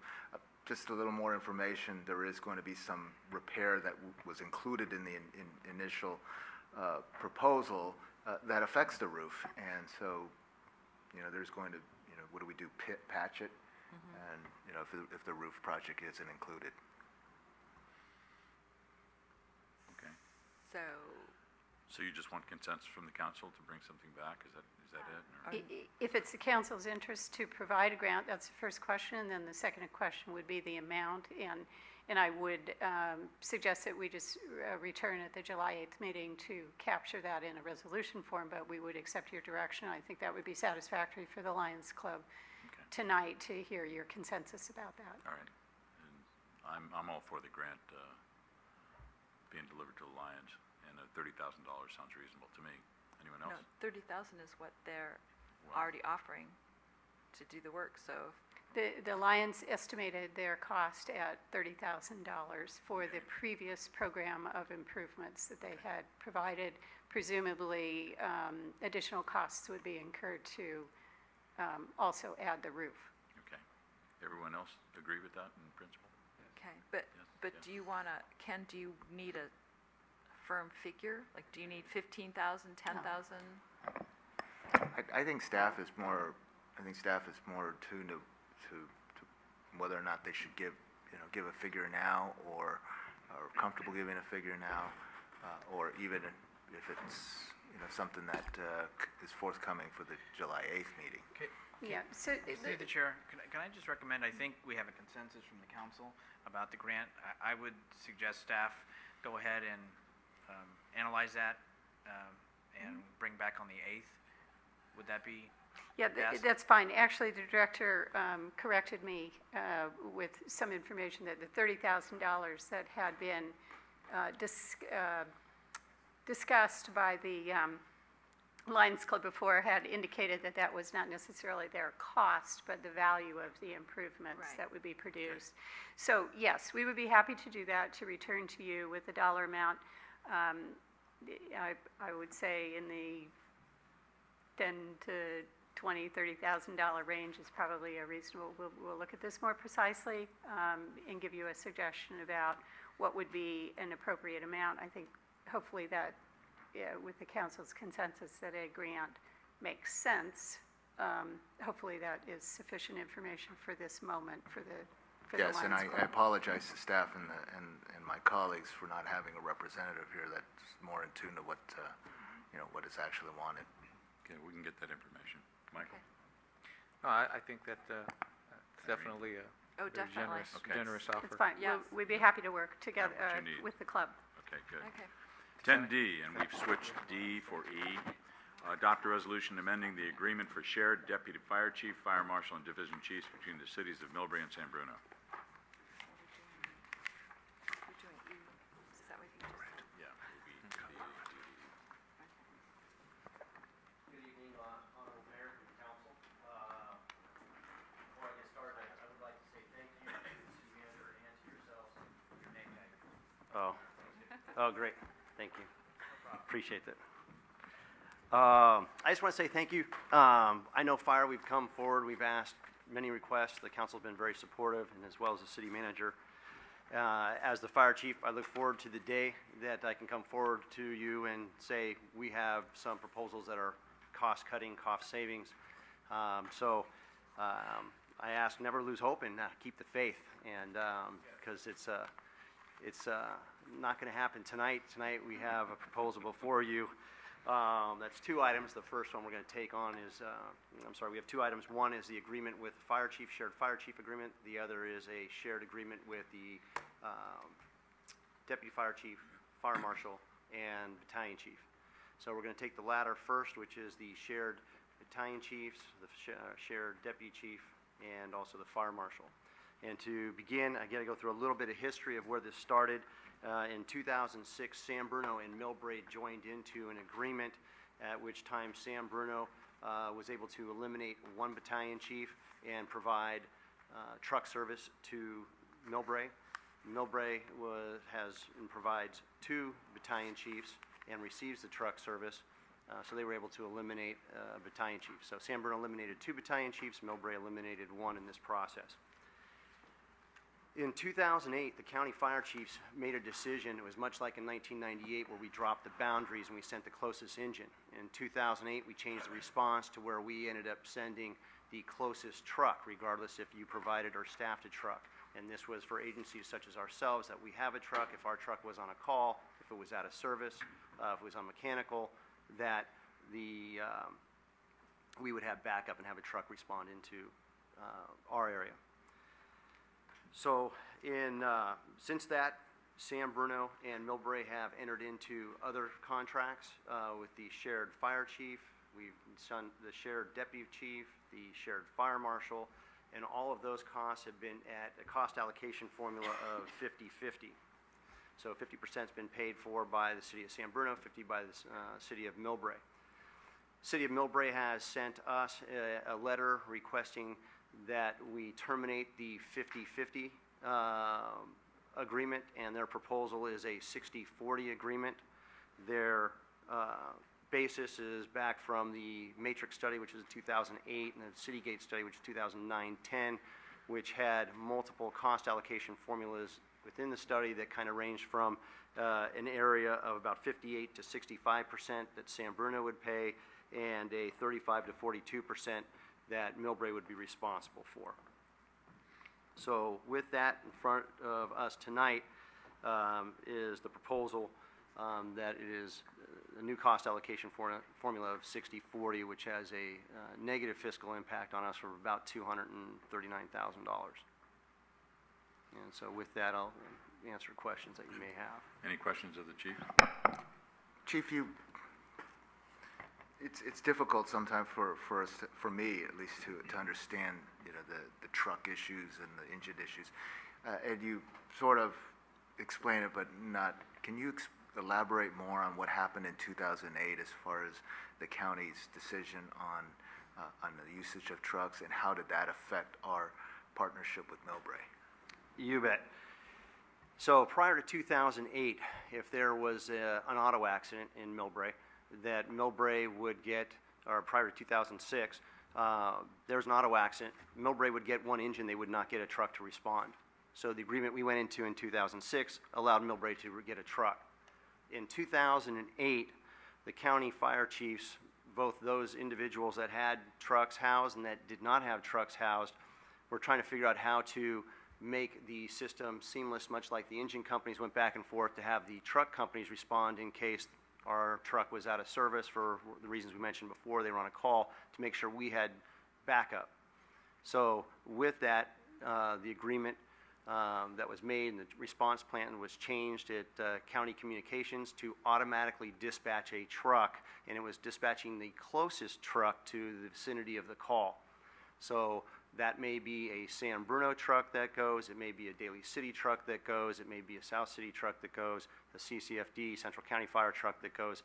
It just depends on what the closest truck is, and that will be dispatched. So it's back to what can we provide the citizens with as far as the fastest response in truck service. So Millbrae still does not have a truck? So Millbrae does not currently staff a truck, correct? And there are a few cities within San Mateo County that do not have trucks. There's only 9 trucks in San Mateo County. So with this agreement in place that it was in 2008, it's really advantageous not to house a truck. Absolutely agree with you.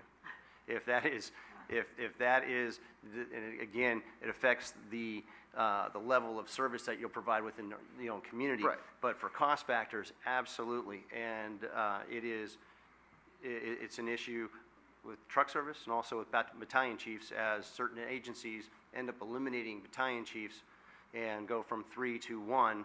The surrounding agencies have to end up picking up the call volume. Interesting. Thank you. Okay, anything else? Irene? Well, I'm looking at the chart that's on the last page where it says fiscal impacts, and it's going from division chiefs that we currently pay nothing for, and now we're going to go to $259,000 for division chiefs. How did we go from nothing to that much, and how is that? Because on paper we're going from 50% to 60%, and Millbrae's going from 50 to 40. So this increase does not seem like a.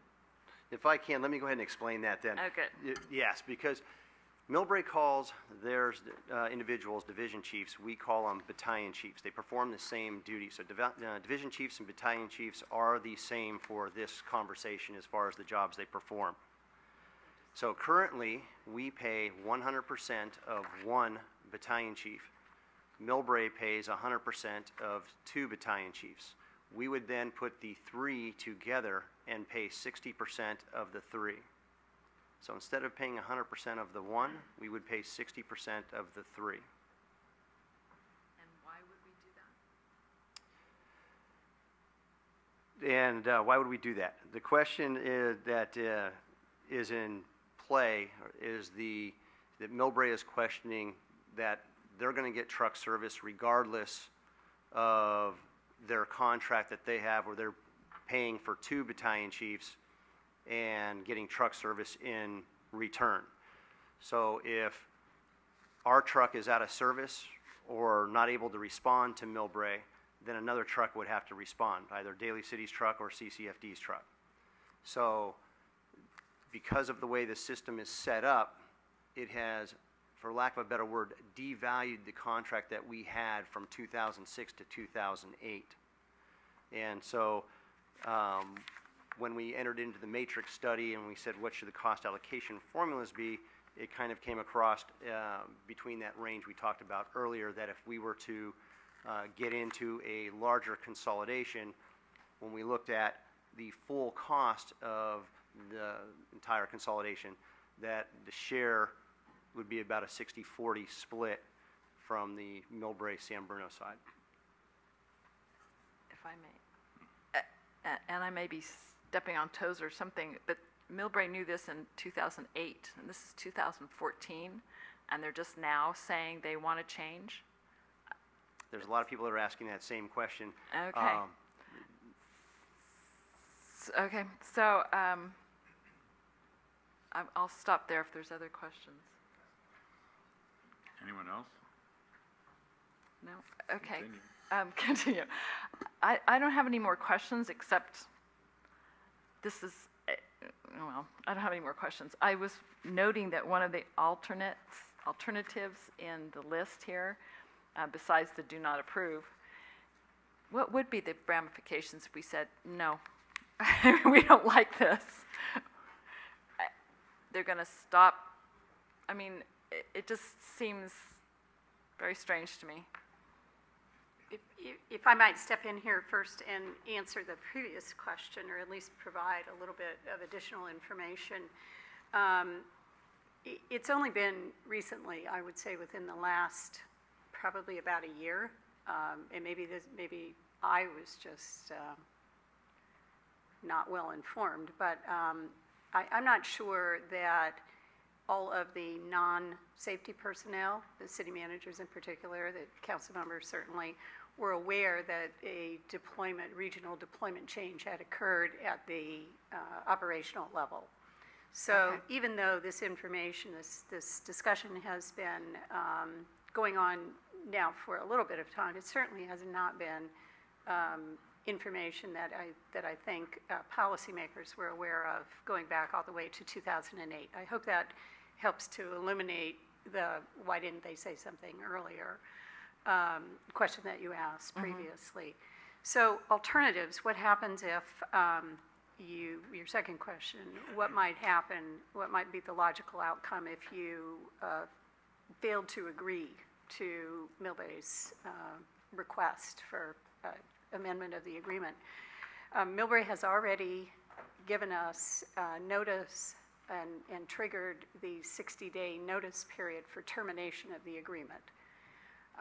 They did so by letter on May 30th, which means we're 30 days into that termination notice period, and that would render the agreement effectively null another month from now. So I can't speak for the specifics of the actions that Millbrae might take, but certainly one of them, given the action that has already been taken, would be to indicate their intent to terminate the relationship or the service that we're currently sharing, effective at the end of the 60 days. I would just step forward and say I don't think that's a good outcome for anybody. It would certainly would leave us scrambling to try and figure out how to, them as well as us, scrambling to figure out how to perform the necessary supervision of fire crews and apparatus. So I would say that a more logical outcome would be the need for a more comprehensive discussion. Okay, what do we do now? How quickly can we both come up with an alternative that would allow us to maintain adequate fire service deployment? And if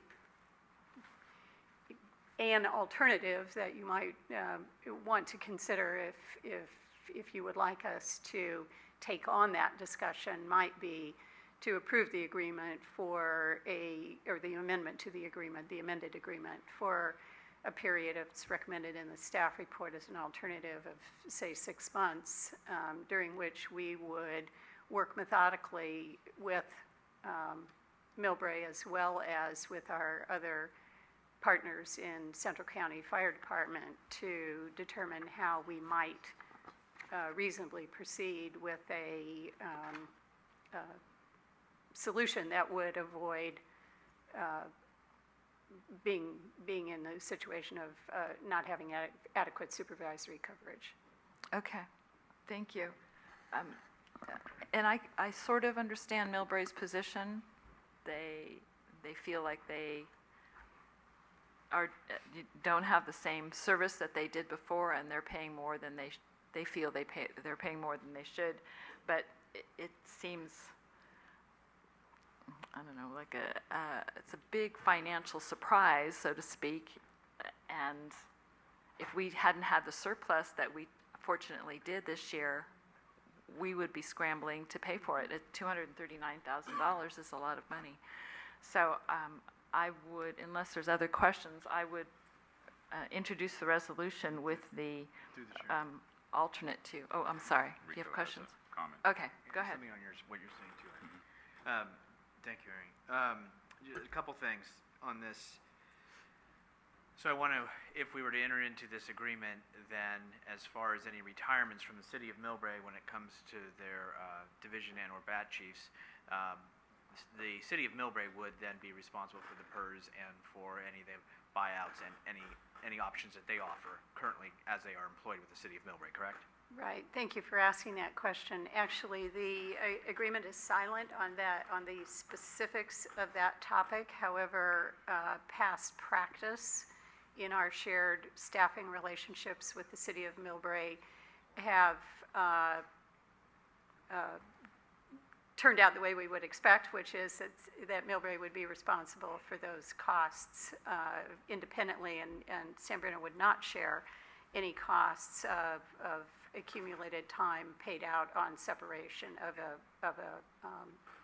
a tenured staff person in that city, just as the same would occur, although we have a much less lucrative separation payout arrangement here in San Bruno. Those costs are not shared on separation of a San Bruno employee. In talking with this issue, because you did raise it with staff previously, we recommend that specific topic could be covered in a side letter between our two agencies, and that would adequately clarify and document the understanding, just in case it were to come up at some point in the future. I would strongly recommend a side letter to this agreement. Also, we have our BAT chief, as they term their division chief, that also does inspections, goes out, which of course those are fees, if I'm not mistaken, that are brought into both agencies. So as we're paying for 60% and Millbrae would be paying for 40%, both cities are seeing some revenues. I know some of it's to cover costs, but there is a revenue that both cities gain. So I think on some side letter that should be addressed as well, or at least looked into. As we also are going to be discussing the topic of the fire chief, and for a 6 months duration, and that's because obviously on when the CCFD board meets, and as far as future aspects of what Millbrae might be doing, I was going to recommend, because I'll tell you the mayor and I have met, and I know we are asking for any opportunities and options to be reviewing all those. Let's get everything out. Let's see what's before us. So my suggestion, Irene, as yours was to do the side letters with the 6 months and have it tied in, since the chief's suggestion from CCFD, if I said that right, CCFD? Thank you. And then tie that together so it keeps it current, and it gives us an opportunity to get some look at the whole picture. Yeah. So go ahead. With the side letter. No. So you want to introduce it based on that? Yeah, I'll go ahead and introduce the resolution stipulating that we have the side letter attached, in addition to it being for 6 months. Vice Mayor Medina. Aye. Councilmember Salazar. Aye. Councilmember O'Connell. Aye. Councilmember Ibarra. Aye. Mayor Ruane. Aye. Item 10E, adopt a resolution authorizing the city manager to execute an amended agreement between the City of San Bruno, City of Millbrae, and the Central County Fire Department for shared fire chief services. Thank you. And moving right into this agreement, our current contract expires June 30th with the fire chief's agreement. And what's before us tonight is for us to extend that agreement till December 31st, 6 months. So the payment would increase during that 6 months of about $4,000, and the term would increase until about 6 months. And the cost allocation formula for that is also at a 60-40 split. Okay. Any questions on this or action by the council? No, I'll introduce the resolution. Oh, did you have a Council- question? No. Okay. Councilmember O'Connell. Aye. Councilmember Salazar. Aye. Councilmember Ibarra. Aye. Vice Mayor Medina. Aye. Mayor Ruane. Aye. Item 10F, adopt a resolution authorizing the city manager to execute contracts and appropriating funds for the Canes Avenue and San Mateo Avenue Sewer Bypass Improvement Project. 1, authorizing construction contract with KJ Woods Construction, Inc. in the amount of $1,018,000 with a construction contingency of $152,700. 2, authorizing a contract with Valley Cooper and Associates, Inc. for construction inspection services in an amount not to exceed $75,565. And item F3, appropriating an additional $274,000 in wastewater capital funds to the project for a total project budget of $1,510,100.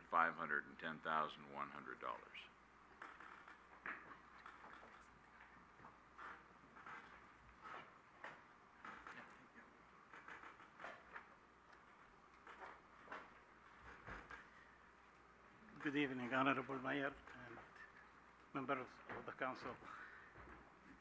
The staff report that we are presenting you tonight was scheduled for the June 10th City Council.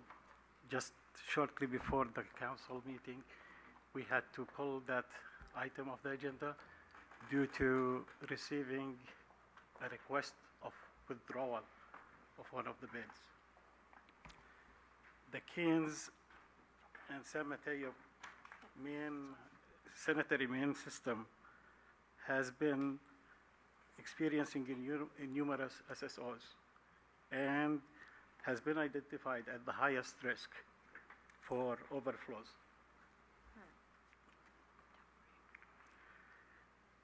The project that we're presenting tonight is the third phase and final of the Keynes to Angus improvement. The project has been identified in our master plan as a priority for replacement of sanitary mains. The project has also been established in our adopted 2013-18 CIP program. Plans and specs were prepared. We advertised the project. We received 3 bids. The lowest bidder was Bay Pacific Pipelines. Within 5 days of the bid opening, Bay Pacific submitted a request to withdraw their bid, and they did some explanation. After reviewing the material and consulting with our legal, staff feels that to the best interest of the city is to move on to the second one and accept their withdrawal request. So we went ahead with the second one. We checked the package that they submitted. It does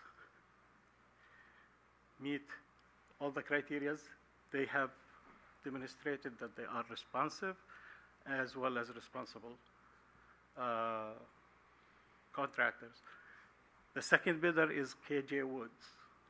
They have the license that is required for this job.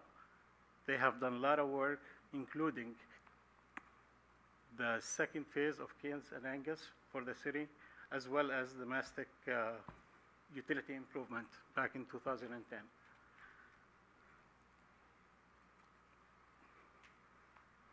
As I said earlier, that the project has been established in 2013-18, and at that time we had $1,236,000 were appropriated as a budget. Now, we have estimated, staff has estimated that the cost of the total of the project between design, construction, inspection, closeouts, about $1,510,000.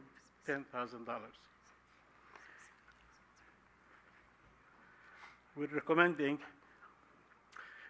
due to the location of the project, it's in the downtown, which requires time to spend in order to deliver a timely, very effective delivery of the project. We're recommending to from the City Council to approve a contract with Valley Cooper to perform construction inspection for us.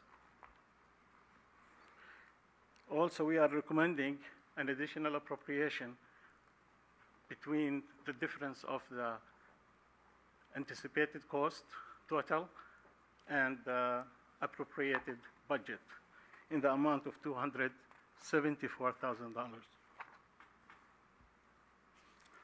As I mentioned earlier, the impact of this on businesses and residents. It is in the downtown. What we have done so far, public outreach. We send letters to the residents as well as the businesses, informing them about the project. We're planning, if this one gets approved tonight, we're planning to send a more detailed letter informing the public when to anticipate and what exactly has been done since the first communication we had with them. The construction duration is about 4 months. We anticipate that construction starts around September, finishes probably the end of January if weather cooperates very well with us. As far as the closure of the roadway, it's only they can close one lane at a time. So it will be done probably block by block from Keynes to Angus along San Mateo as well as Keynes.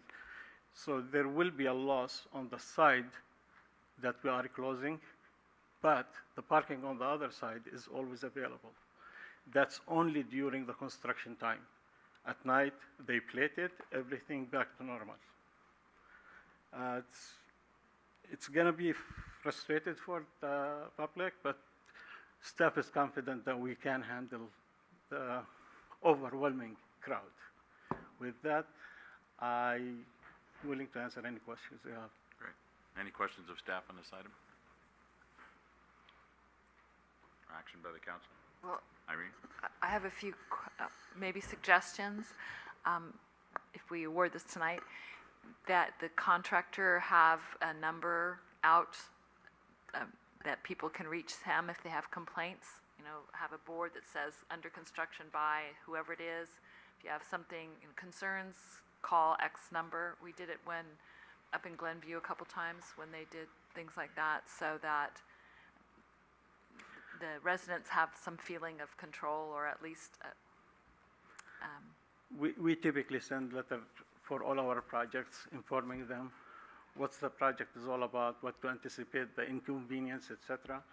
And we provide, in case of an emergency, the phone numbers for both the city as well as the contractor. okay, but letters get discarded, they get lost. I'm talking about a sign that says, this is in addition under to the sign. construction, here's a phone number. So that's one thing. And then this is a suggestion, but you probably know the tone of what the residents down there better than I do.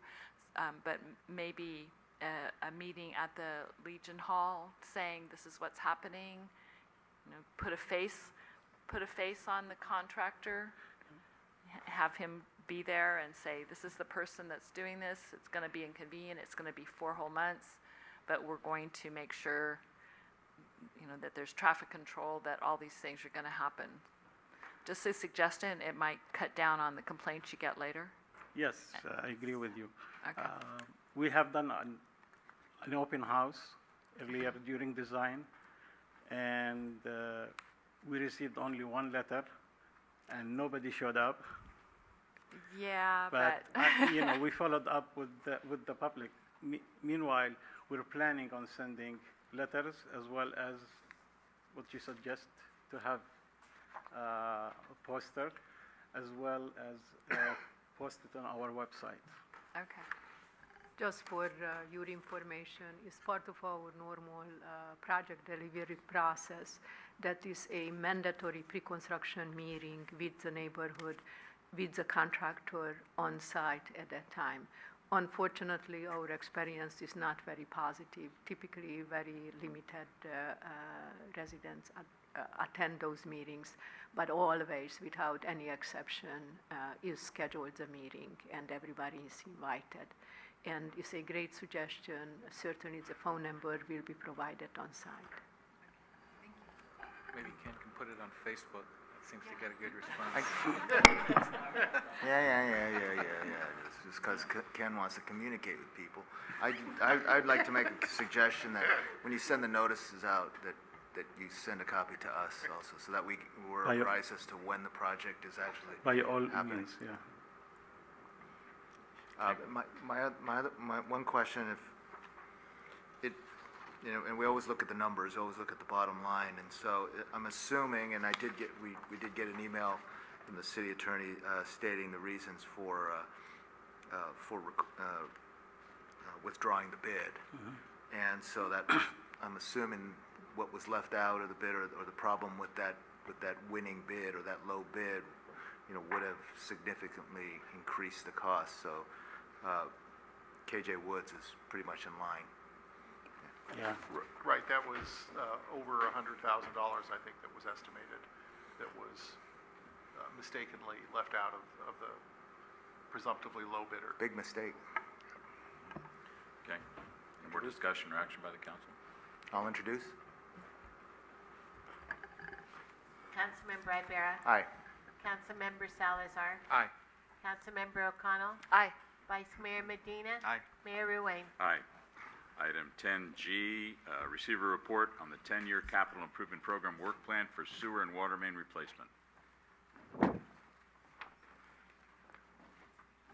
Honorable Mayor, council members, the purpose of this presentation tonight to give you a general update on this item and also to seek your feedback and input on this item. As you are very well aware, the city provides utility services for our residents in order for us to protect public health and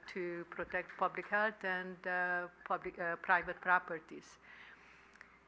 In order for us to guarantee the sustainability of those systems in long term and also to minimize long-term cost for our resident maintaining those systems, long-term planning documents were developed for all of our utilities, and you already approved those, including for water, sewer, and stormwater. In those master plans, they are set different priorities for sewer and different priorities for water. In order for us to balance those priorities and to minimize the impact of the ongoing construction on, for our residents, and in the same time maximize efficiency of the construction and as the result to minimize cost, you supported to retain West Yost as a consultant to help us to figure out how to balance those interests in the best way and to develop a 10-year CIP work plan which will guide us how to size and chunk out those projects, replacing the sewer and water mains for the next 10 years. Polly Boysevan is the project manager for West Yost, and she will take you through the presentation and what is the findings. Good evening, Mayor and City Council.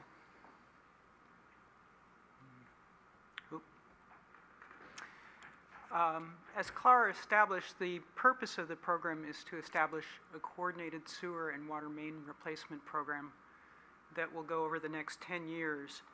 Again, this is drawing on projects that were developed in the sewer and the water master plans and putting them together in a coordinated fashion. The program will minimize disruptions to city residents and businesses by constructing improvements for both the water and sewer at the same time, so you're not having to go back in later and tear up a street that's already been torn up before. And then there's also an opportunity to include other utility and street improvements in affected streets as funding permits. The program will maximize the efficiency and reduce mobilization costs. What we're looking at is bundling projects so that there are both economies of scale and efficiencies in contracting by doing so. The program will meet regulatory deadlines. These are primarily on the sewer side, some sewer capacity improvements that have regulatory deadlines to be met. And then lastly, the program will improve reliability and reduce maintenance. The total program cost is about $100 million over the next 10 years. That's a capital cost. That number was derived from the sewer and water main replacement programs that were in the sewer and water master plans, looking at all the pipeline projects that were identified in the next 10 years. There is an opportunity to include other improvements. Funding can be identified. That includes storm drain improvements. Those were identified in the recently completed storm drain master plan. Also an opportunity to incorporate street light regulated output circuits. These are the old series circuits that need to be replaced. And then lastly, to include cable and fiber optic. When we looked at the priorities for the programs, we ended up developing programs in two groups. The first is those that are driven by regulatory deadlines. Again, these are sewer capacity projects. The city has a Baykeeper consent decree that requires that there are no capacity-related sewer overflows after 2019. So those projects need to be implemented by then to meet the consent decree. The second group of projects was looking at neighborhood areas and developing priorities based on the age of pipelines, looking at fire flow, maintenance needs, and so forth. And again, this was looking at the sewer and the water programs together to come up with kind of the best mesh of priorities from the two different programs. This shows a breakdown of the project costs for each of the two programs. The sewer capacity project has a project construction cost that's estimated at $11 million and a project capital cost estimated at $15 million. The main replacement projects has a total project construction cost of $65 million and a capital cost of $88 million. We're recommending that the sewer capacity projects be implemented in two groups and that the main replacement projects be implemented in 5 groups. Again, looking at ways to bundle individual projects to maximize the contracting efficiency and to take advantage of economies of scale. This map shows the capacity-related improvements, and you can see that those are spread throughout the city. There's one in particular, the San Mateo Avenue bypass, which is in the downtown area.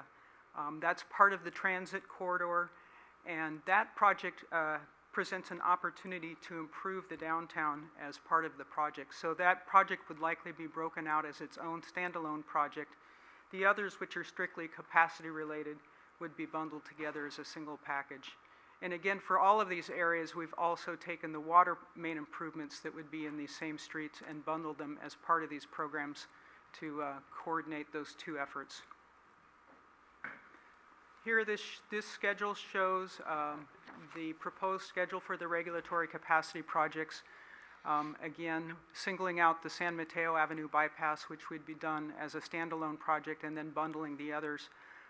We've developed a schedule that runs through 2018 to meet the regulatory deadlines. This next map shows the main replacement projects, again, sewer and water main replacement projects for the different neighborhood areas in the downtown. This shows priorities 1 through 8, which were established for the downtown area, with priority 1 being the highest priority. That would be the starting point. Priority 1 is right in the downtown area, priority 2 in the avenues, then we move to the north of the downtown and the south and work our way through. Of these 8 priority areas that were identified, we're estimating right now that 5 could be funded in the 10-year time frame. This shows the schedule for the main replacement projects.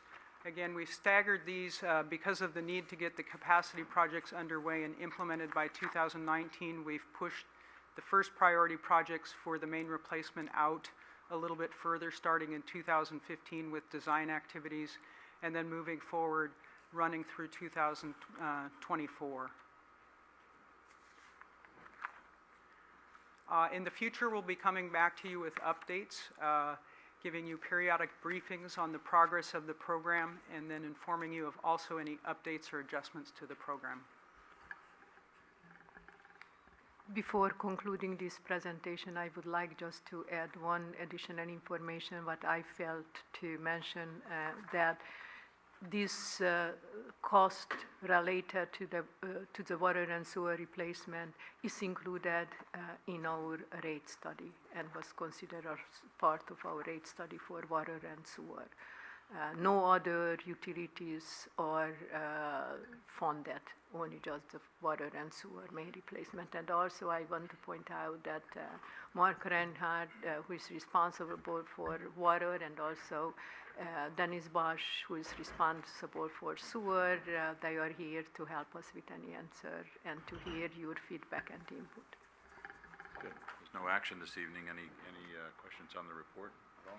Through the Michael? chair, just one quick question. I believe when we initially did the rate study, we estimated that the increase that we're currently under, which I believe was a 5-year period that we approved, would continue during the life of this 10-year program. So it would be an increase, an annual increase of 10% going forward. You are correct. Okay. And if, for whatever reason, at the end of this period, the council decided not to continue that level of increase per year, how bad would that be for this program? Certainly, that will be reassessed at that time. Things can change. That's why this presentation is a work program, and this has to be updated. And as you go, the construction cost, you see in the last year how much the construction costs really escalated, and the construction environment is changing.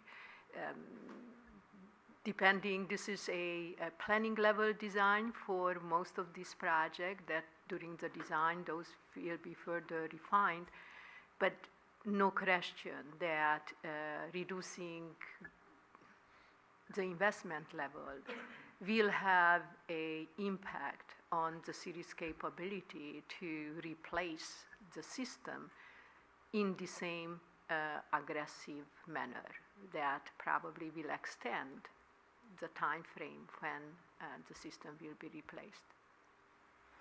Okay. But there would be some opportunity. Say if we funded it at maybe a slightly slower pace, there would still be some opportunity to tweak the plan and make adjustments and still have it be a valid 10-year plan. Absolutely. This is, all of these documents or planning document, including the master plan, really show the overall need, but those are assessed as a high level feasibility level, not detailed level. Even for our sewer system, will be implemented a ongoing video inspection program that the city will learn even more on ongoing basis about our system itself, and that those new informations will guide us on ongoing basis how to best way manage the system and minimize overall cost. Minimizing cost always will be a main objective for managing the system. Okay, very good. Thank you. Through the chair, I won't repeat, and I wouldn't have done it as well, but I had some of the same question and concern as well, that we're projecting out 10 years, and we have a rate increase up to a certain point, and obviously things get reevaluated one way or the other, and so I want also, as another voice up here, to be mindful of that. Absolutely. Okay. All right, thank you very much. Thank you. Item 10H, receive a report and provide direction regarding alternatives for repair and replacement of private sewer laterals.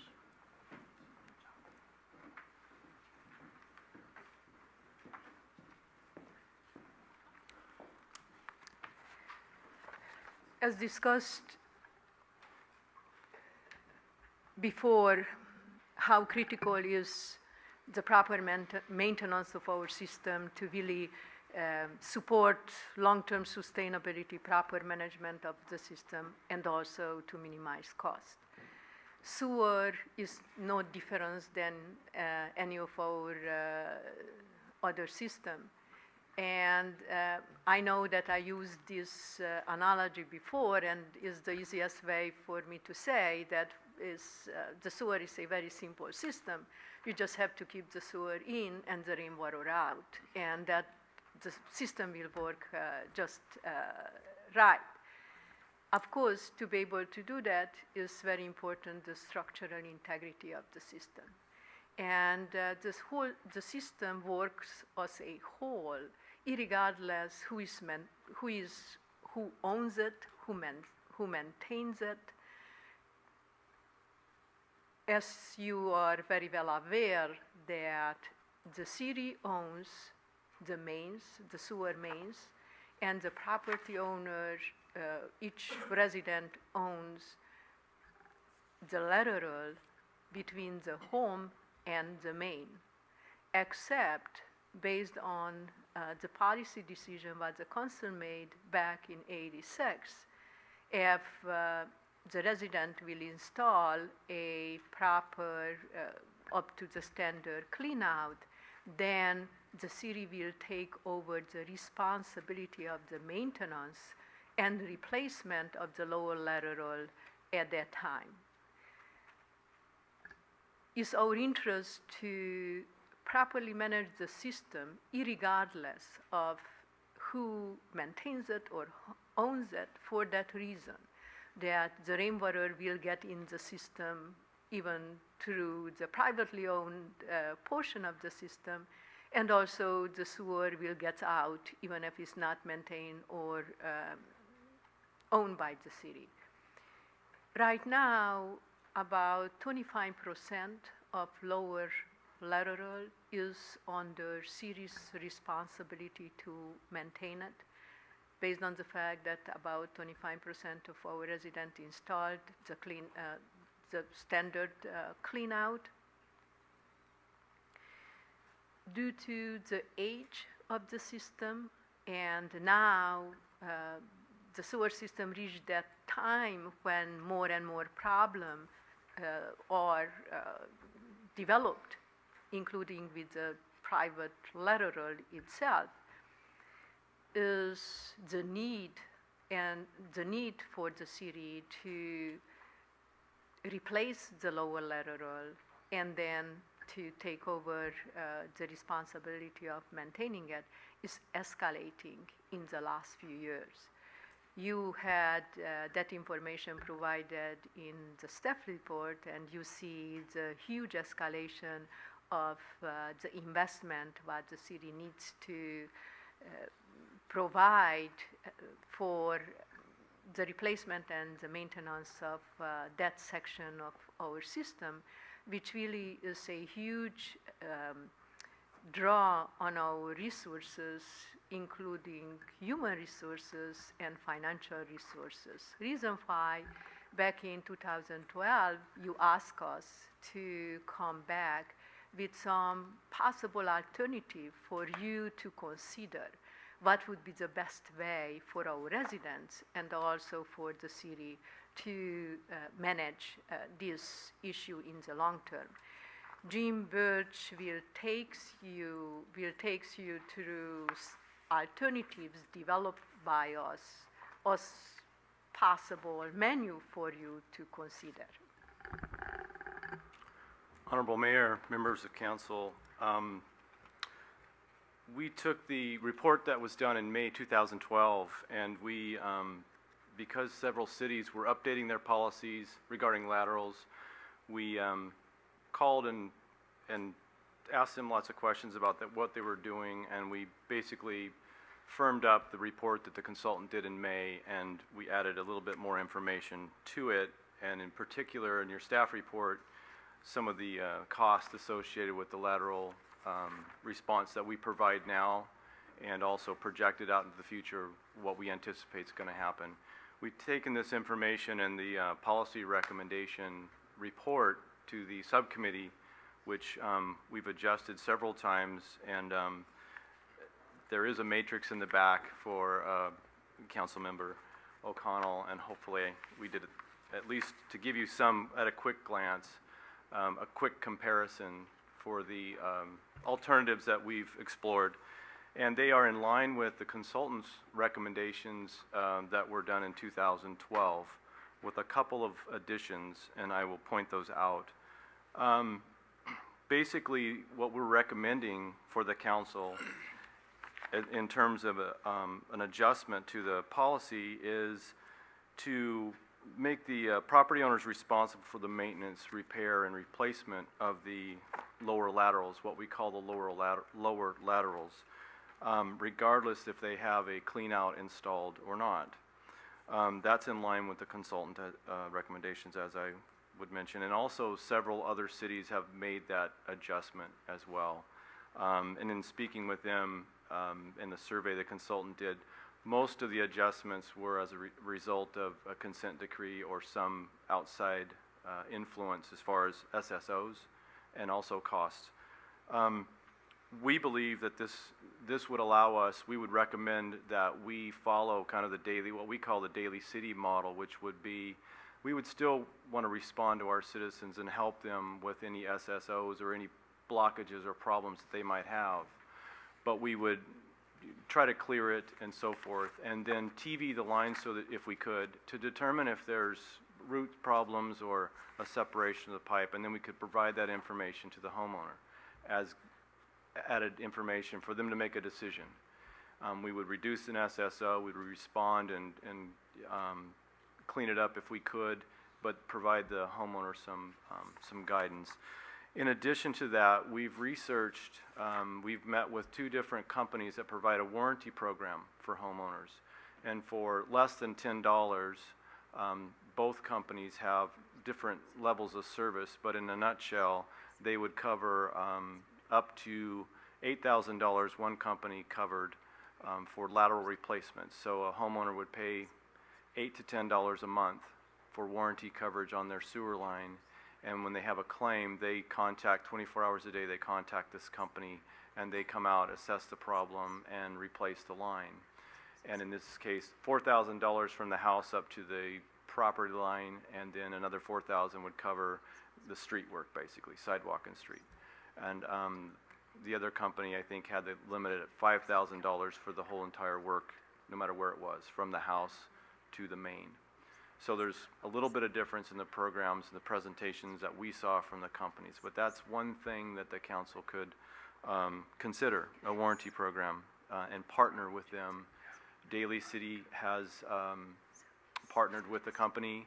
They review the materials that would be mailed out to homeowners and approve that, and so that it's a partnership with that company.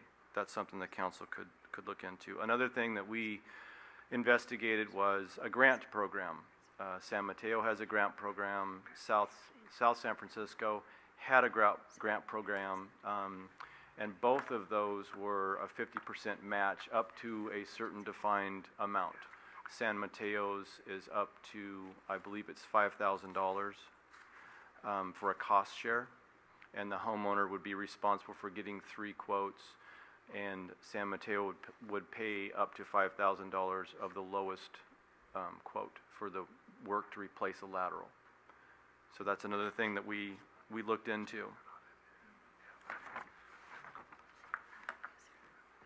We've looked into a couple of other alternatives. One is to just return the maintenance responsibility back to the homeowners and provide no service whatsoever. It's an alternative. It's not one that we're recommending. Another alternative would be to require the homeowner to replace the lateral if there was a problem, but the city could enroll, if you will, the lateral into an ongoing maintenance program, such as we have now. Once we have a lateral into the program, we set it up with a CMMS system on a 6-month or a 12-month check, where the crews would go out and do some level of maintenance, and that's another possibility. Those are all sort of add-ons to what we thought was the main core, which was the lateral replacement itself. So tonight we are asking not only the acceptance of the report, but seeking some guidance and some direction from council as to our next steps. And we're willing to answer questions. Okay. Any questions of staff? Ideas? Yeah. Go ahead. Through the chair, I was just in talking about the alternatives, in the situation where the city does not respond at all to a blockage in the homeowner that would then have to call a private plumber to come out and investigate and clear whatever blockage was there. So versus having somebody from the city come out, and I know that when we discussed this in subcommittee, I don't think we were leaning toward that option, but it's not a horrible option. I don't know that the homeowners would get necessarily any worse service by calling Roto-Rooter, say, than calling the city. They would, I mean, it kind of, I don't know how many other cities do that portion of it, but I mean, allowing us to focus on the mains and not worry about the laterals would certainly be a huge benefit to to our operation. And the homeowners definitely have a lot of control in terms of how clean those systems stay. What they put down the drain is what's going to eventually cause a clog, and so they do have some level of control over how those laterals are maintained. So I just wanted to put that out there as we deliberate what options we want to take. It's definitely, I mean, the $118,000 is definitely a lot less than the $1 million projected figure that we're looking at, but still an expenditure that, and again, something that's difficult for us to respond to. Okay. Rico? Well, a few things. I think whatever path the council decides to go, it certainly needs public input.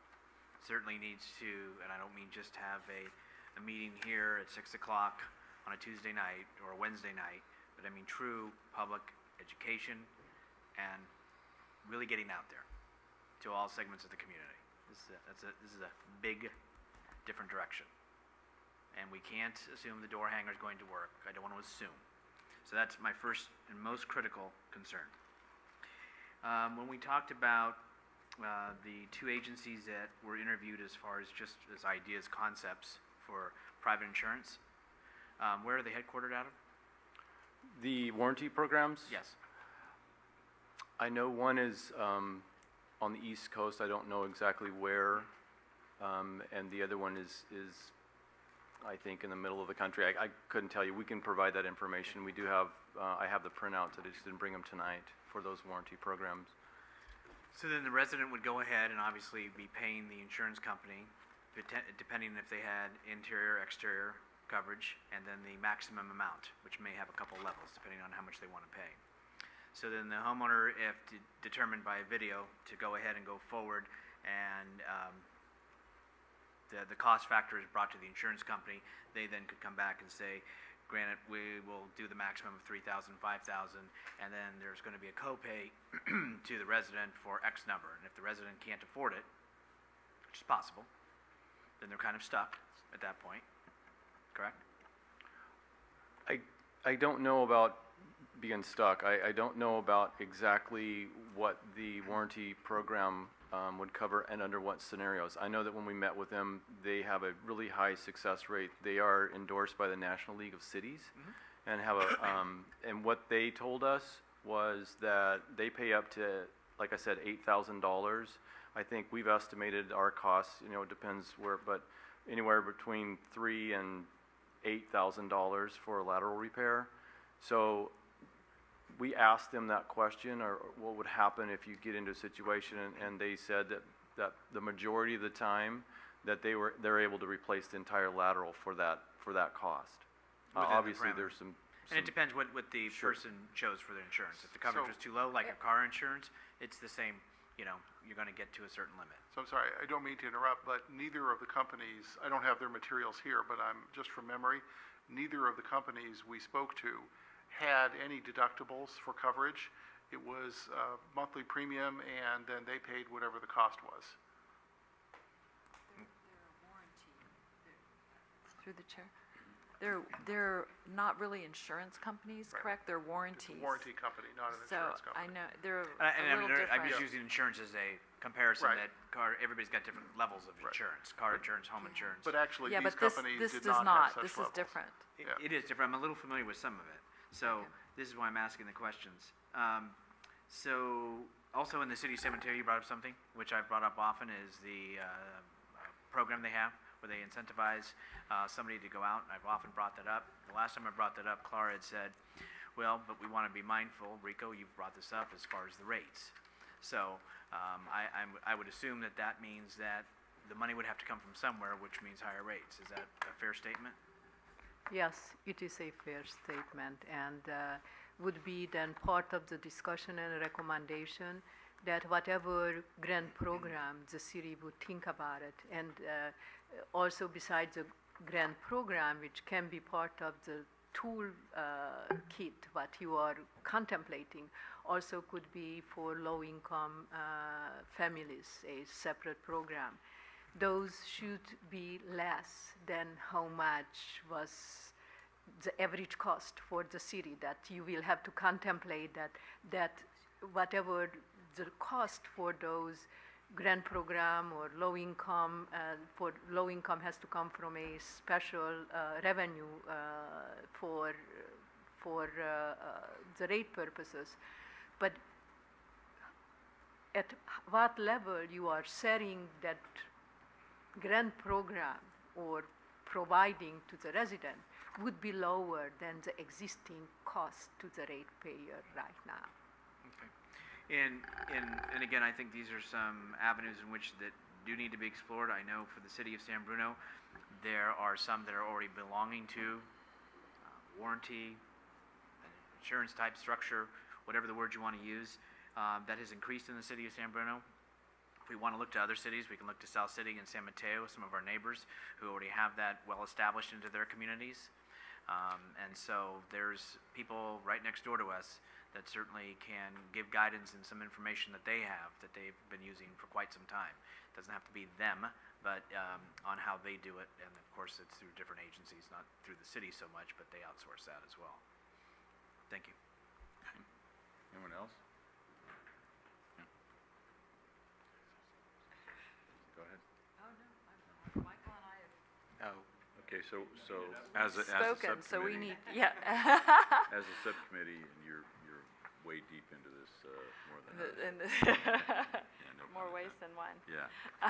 Your recommendation is alternate number 3? Well, it's a toss, let's see.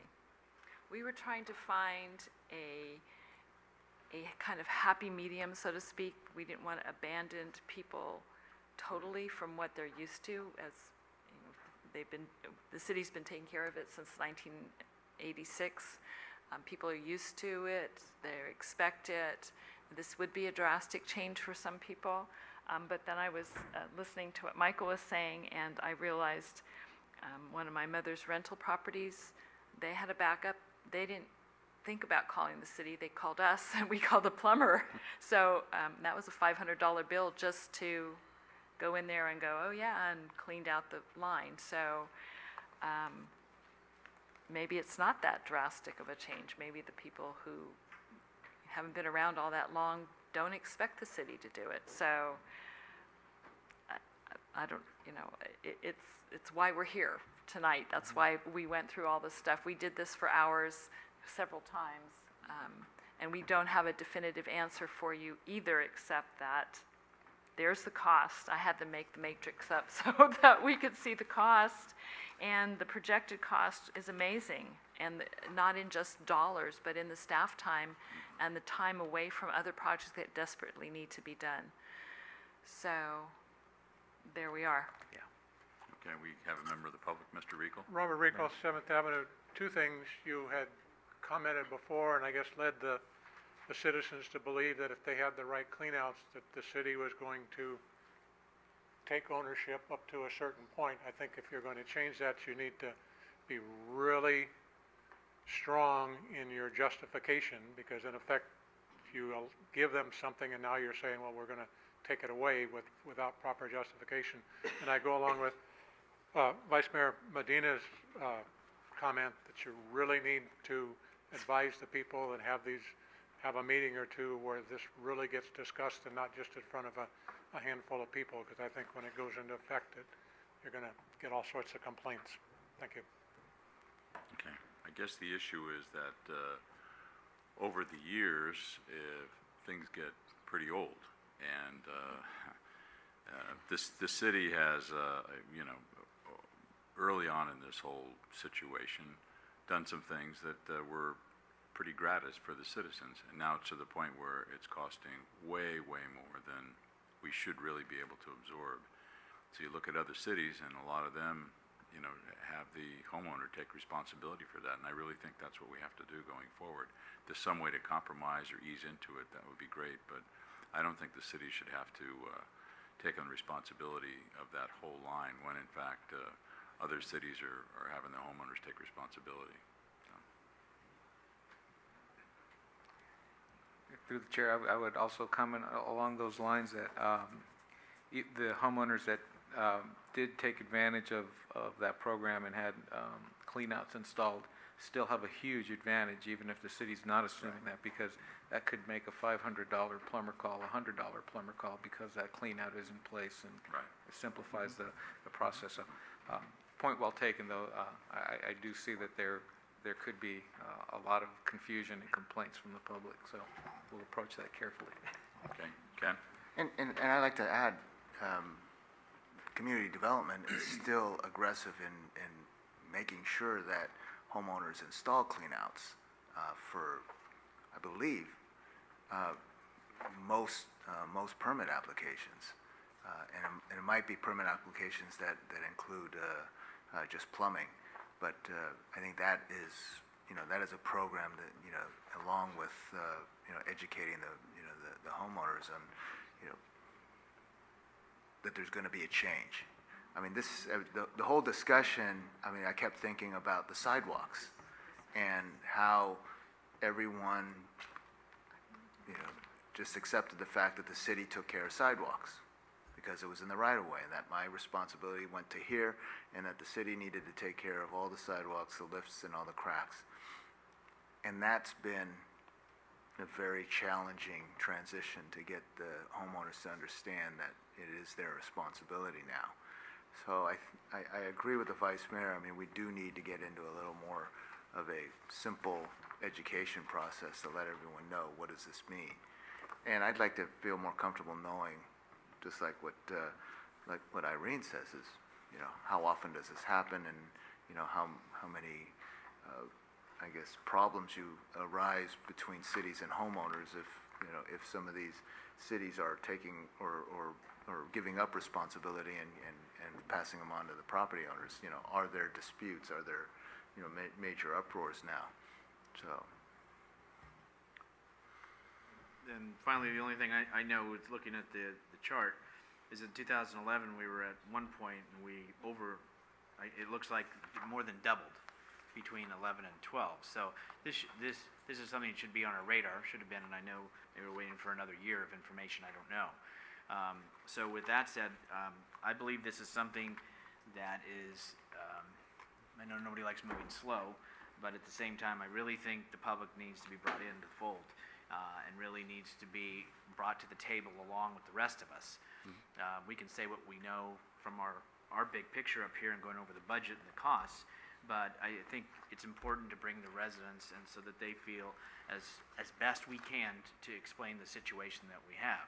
Other communities are going to this, there is no doubt about it, but it is a big change. I think it needs to be at the same point in which you're offering other opportunities for them to have these insurances. People here in this town aren't familiar with that. We had something that went around, and so sure, you had some people take advantage of it, but if they understand the true value, just like having car insurance, sometimes you don't like paying it, but I'll tell you, when you need it, it pays off. And I think until you can couple that all together to this public, I think we need not to jump into this until we bring everybody at the table together. Irene, go ahead. So we muddied the waters again, basically. But I think what I hear everyone saying is that we need to move, but move slowly in the direction of having the homeowner take more responsibility. How much that is exactly, I don't think anyone's really comfortable saying right this second.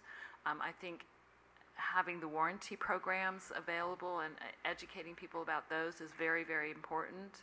I think we need to explore further the grant programs. I know San Mateo has a set number of money they put aside, but once it's gone, it's gone. They don't have any kind of criteria for it, like if you're low income or not. So that I would not particularly go that direction either. But then I know there's legal ramifications if you go the other direction. So we agree with you that we shouldn't be taking the responsibility that we have been, that we do need to change the program. It sounds like we're all trying to kind of find the right formula for San Bruno. So if we set up some public outreach study type programs with information about the warranties, maybe with a representative from the warranty program that Daly City uses, because they are the ones, are they the ones with the $8,000? Correct. Okay, correct. and they've been very successful with Yes. it and all that. So maybe that would be a start, and kind of your chart that shows the $1 million for this stuff is very telling. So I think that's So- what I hear us saying. So what you're suggesting is maybe holding a community, one of the questions we had was, we've got two companies, and I don't know that we have a choice between the two, but it sounds like what we need to do is explore that a little bit further and possibly hold a community meeting with a warranty company so that people can understand the program and ask questions. Yes, and I think what we need to do is explain to people why we're doing this, why we're contemplating a change that to some people would be very drastic. So, I mean, the cost that the city is assuming for these things is amazing.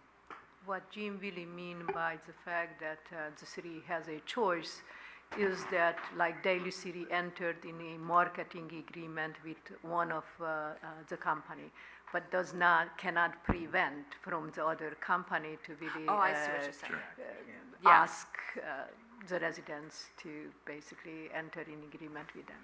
Okay, Nor so would I want us to it's not a endorse exclusive a warranty agreement. company. So when you say invite one or two, I don't think that I would want the city to be perceived as, here's who we endorse, and here's who you should sign up with, and we brought them to a meeting for you. That's my only concern.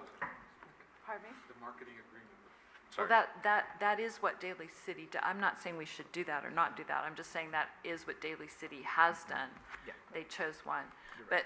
But the point is, we need somebody there who knows about warranties and can explain it to people. There you go. What they've told us is that when they enter into a partnership with a city, that they achieve a higher level of participation rate than they would otherwise. That some companies do the direct marketing thing, and I think the participation rate was 3%. I mean, it was very, very low. But when they partner with a city, they can get up to, they have told us about 25 to 30% is about the most that they could expect. So that's kind of what we're looking for, a little bit of direction. If we can enter into an agreement with a company, start reviewing some of the materials, talk about the public outreach and what that might look like, and then perhaps hold a town hall meeting type thing is what it sounds like might be able to move us forward. At least I think that's what I'm hearing.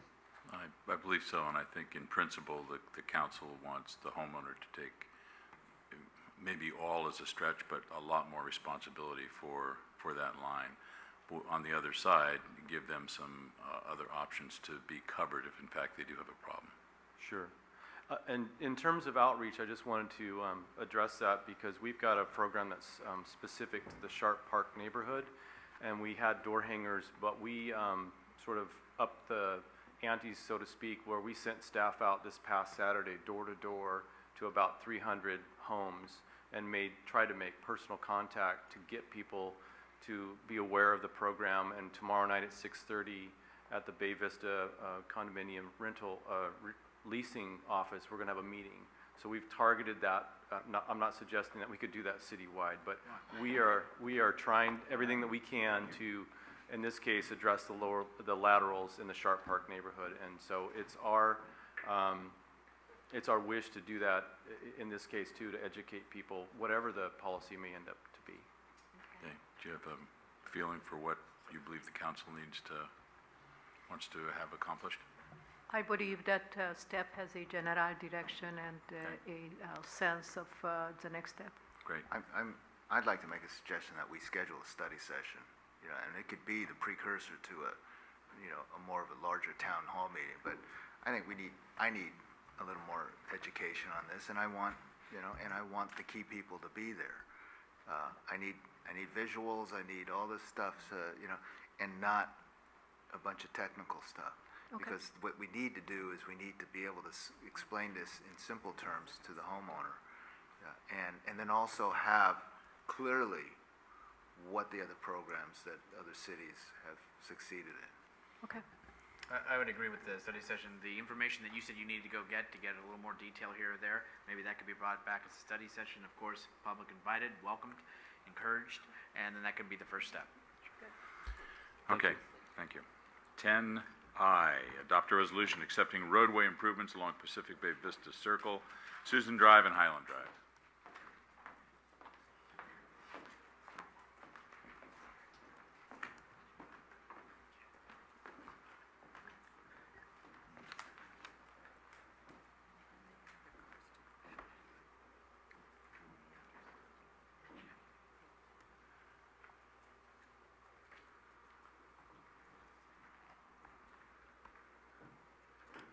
Good evening, Honorable Mayor and City Council. Renovation of Pacific Bay Vistas Apartments, formerly Treetop Apartments, has been completed. In June of 2010, the City Council adopted an ordinance approving the renovated design alternative for the project. As a result, the city would accept ownership of Susan and Highland Drives, but certain improvements to the roadways were required as detailed in the Public Improvement Agreement between the city and the property owner, AMCO. Furthermore, the City Council would have the authority to accept these improvements, and a one-year warranty would begin after the City Council approves. Typically, the city would not accept ownership of private roadways. However, these particular streets are integral in providing efficient traffic circulation to the surrounding neighborhoods. The roadway improvements have been inspected by staff to be compliant with the requirements as set forth in the Public Improvement Agreement. Therefore, staff recommends the acceptance of Susan Drive, Highland Drive, and Pacific Bay Vista Circle. And upon acceptance by the City Council, the one-year warranty on the roadway will begin. With that, I'd like to answer any questions. Any questions? Introduction of the resolution? I'll introduce the resolution. Good job. Councilmember O'Connell. Aye. Councilmember Salazar. Aye. Councilmember Ibarra. Aye. Vice Mayor Medina. Aye. Mayor Ruane. Aye. Thank you, Joseph. It shows you that if you're on late in the program, you get out. You don't have to answer questions. Finally, item 10J, adopt a resolution authorizing the purchase of 4 Ford F-350 trucks and 3 Ford Explorer police vehicles from Downtown Ford of Sacramento, California, in the total amount of $260,100. I cannot fast enough change the name tags. Good evening, Honorable Mayor, members of the City Council. Public Services is responsible to coordinate and repair and replace the city's fleet, which makes up approximately 130 vehicles and large equipment. As part of the 2013-18 capital budget, the City Council approved replacing 17 vehicles. 10 were previously approved in January and April of this year, and tonight we present the final 7 for your consideration and approval, which are the 3 parks maintenance dump trucks, 1 street maintenance aeroboard truck, and 3 police department patrol vehicles. For the Ford maintenance trucks, each are 17 years old, and after constant use, they are in poor condition, requiring expensive repairs, and in general have reached the useful end of their life. To offer just one example, one of our parks dump trucks, the lift bed, after heavy use, is completely warped and separated from the chassis. Mechanics were only able to make a partial repair, and it no longer serves as a dump truck. A full repair was not cost effective because it's such an old vehicle. We've recommended not to use it, but because parks maintenance is so high during the summer, community services is using it in a limited capacity as a flatbed. In the staff report in the back, there's a brief condition assessment of all the other vehicles. For the police department, the patrol vehicles are typically replaced every 4 years because of their high use. Replacing the patrol vehicles this year meant selecting a brand new model because Ford no longer manufactures the Crown Victoria. After an extensive review, the police department has recommended replacing older Crown Victorias with Ford Explorers. In order to perform specialized tasks, each of these replacement vehicles will be a customized version. For example, the parks trucks will have specialized protective bed coatings, and toolbox configurations. The street maintenance truck will have an aero board mounted on top, and the police vehicles will get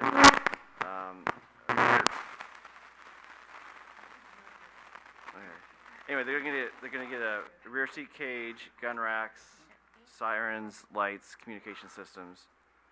The city advertised and received 5 bids. The lowest responsible bid was from Downtown Ford of Sacramento. It is our recommendation for council to approve purchase of the 4 customized maintenance trucks and 3 police vehicles from Downtown Ford in the amount of $260,100. If approved, delivery of the vehicles is estimated within 90 days. Afterwards, all the older vehicles will be auctioned off, and any revenue will be returned to either the general fund or equipment reserve fund. The alternatives are to delay or purchase, not to purchase one or more of the vehicles. At this point, we're available for any questions you may have. Any questions? Michael? I did have to ask, in terms of the dump trucks, there's no opportunity there to share those and perhaps require less of them? That would be a Parks question, but At the time when the CIP is approved, staff together with each department assess the possibility of reducing the size of the fleet, including sharing those trucks and equipment, and in many cases, actually public services share equipment with parks. These were, but those assessments are made when the CIP is developed, and certainly each year the same discussion taking place between public central garage and each department. Okay, so it was looked at. Okay, thank you. And regarding the police SUVs, the cost is about 50% higher than what we were paying for the Crown Victoria, so it's a more expensive vehicle. Is some of that cost due to the fact that we have to equip these with the specialized equipment, and can some of that equipment be recycled as we acquire more of these vehicles and take some out of service? Can we use some of that equipment on the newer vehicles? well, like the cage units are would be specific for a Ford Explorer. It couldn't be easily put into like a Taurus or a different car. Well, I guess my question was, with the Crown Vics, were we taking equipment out of old Crown Vics and putting it in new Crown Vics, recycling, or is that yes, not? what we can, we do take over. And most of the cost differential between the staff report and what was actually purchased was the add-ons for the customization. We didn't quite know exactly at the time, but that's the fully loaded cost for that vehicle. Any customization was at that cost before, exactly how is now. And if, I don't know if the police chief want Maybe to the chief add can give us a anything little else. insight. So the Police Interceptor or the Explorer is probably, I want to say maybe about 6,000 more than the Crown Vic. You're correct. The equipment that's going into the Police Explorer is new equipment. It's not compatible with the Crown Victoria. And going forward, we'll be able to use that as we did with the Crown Victoria. So we'll take that equipment and move it forward. Right, that was my, okay. Thank you very much. And then regarding just overall maintenance, the cost to maintain those versus a Crown Victoria, it's a bigger, heavier car. I don't know if we know anything about what our total cost of ownership is going to be for those versus the Crown Victorias, and our fuel consumption for those. So if you don't have it, I understand, but it'd be good to know that going forward. I think the police chief is the best person to answer this question. So we don't anticipate that the cost to maintain the Police Interceptors is going to be any different than the Crown Victoria. In terms of mileage, we're going from an 8-cylinder in the Crown Victoria to a 6-cylinder in the Explorer. Ford is advertising that this is the best mileage of their police package. The Explorer versus a sedan, 2 miles difference in city mileage, but Ford is saying that the Police Interceptor is the best mileage that they put out. Great, thank you. You're welcome. Thank you very much. Okay, that was it, thank you. Okay. Anything else? Anyone like to introduce the resolution? I'll introduce. Or I'll Councilmember defer to you. Ibera. Aye. Councilmember Salazar. Aye. Councilmember O'Connell. Aye. Vice Mayor Medina. Aye. Mayor Ruiz. Aye. You were excited about Item 11, report of commissions, boards, and committees. There aren't any this evening. Item 12, comments from council members. Through the chair, very quick. Just wanted to, one of our former council members, Chris Pallas, turned 90 this month, and he does, I was with him last night, and he does watch our meetings, so happy 90th, Chris. Happy 90th, Chris. Anything else? Closed session, we had it before the meeting. This meeting is adjourned until the next city council meeting right here July 8th. Have a very safe and sane 4th of July. You bet.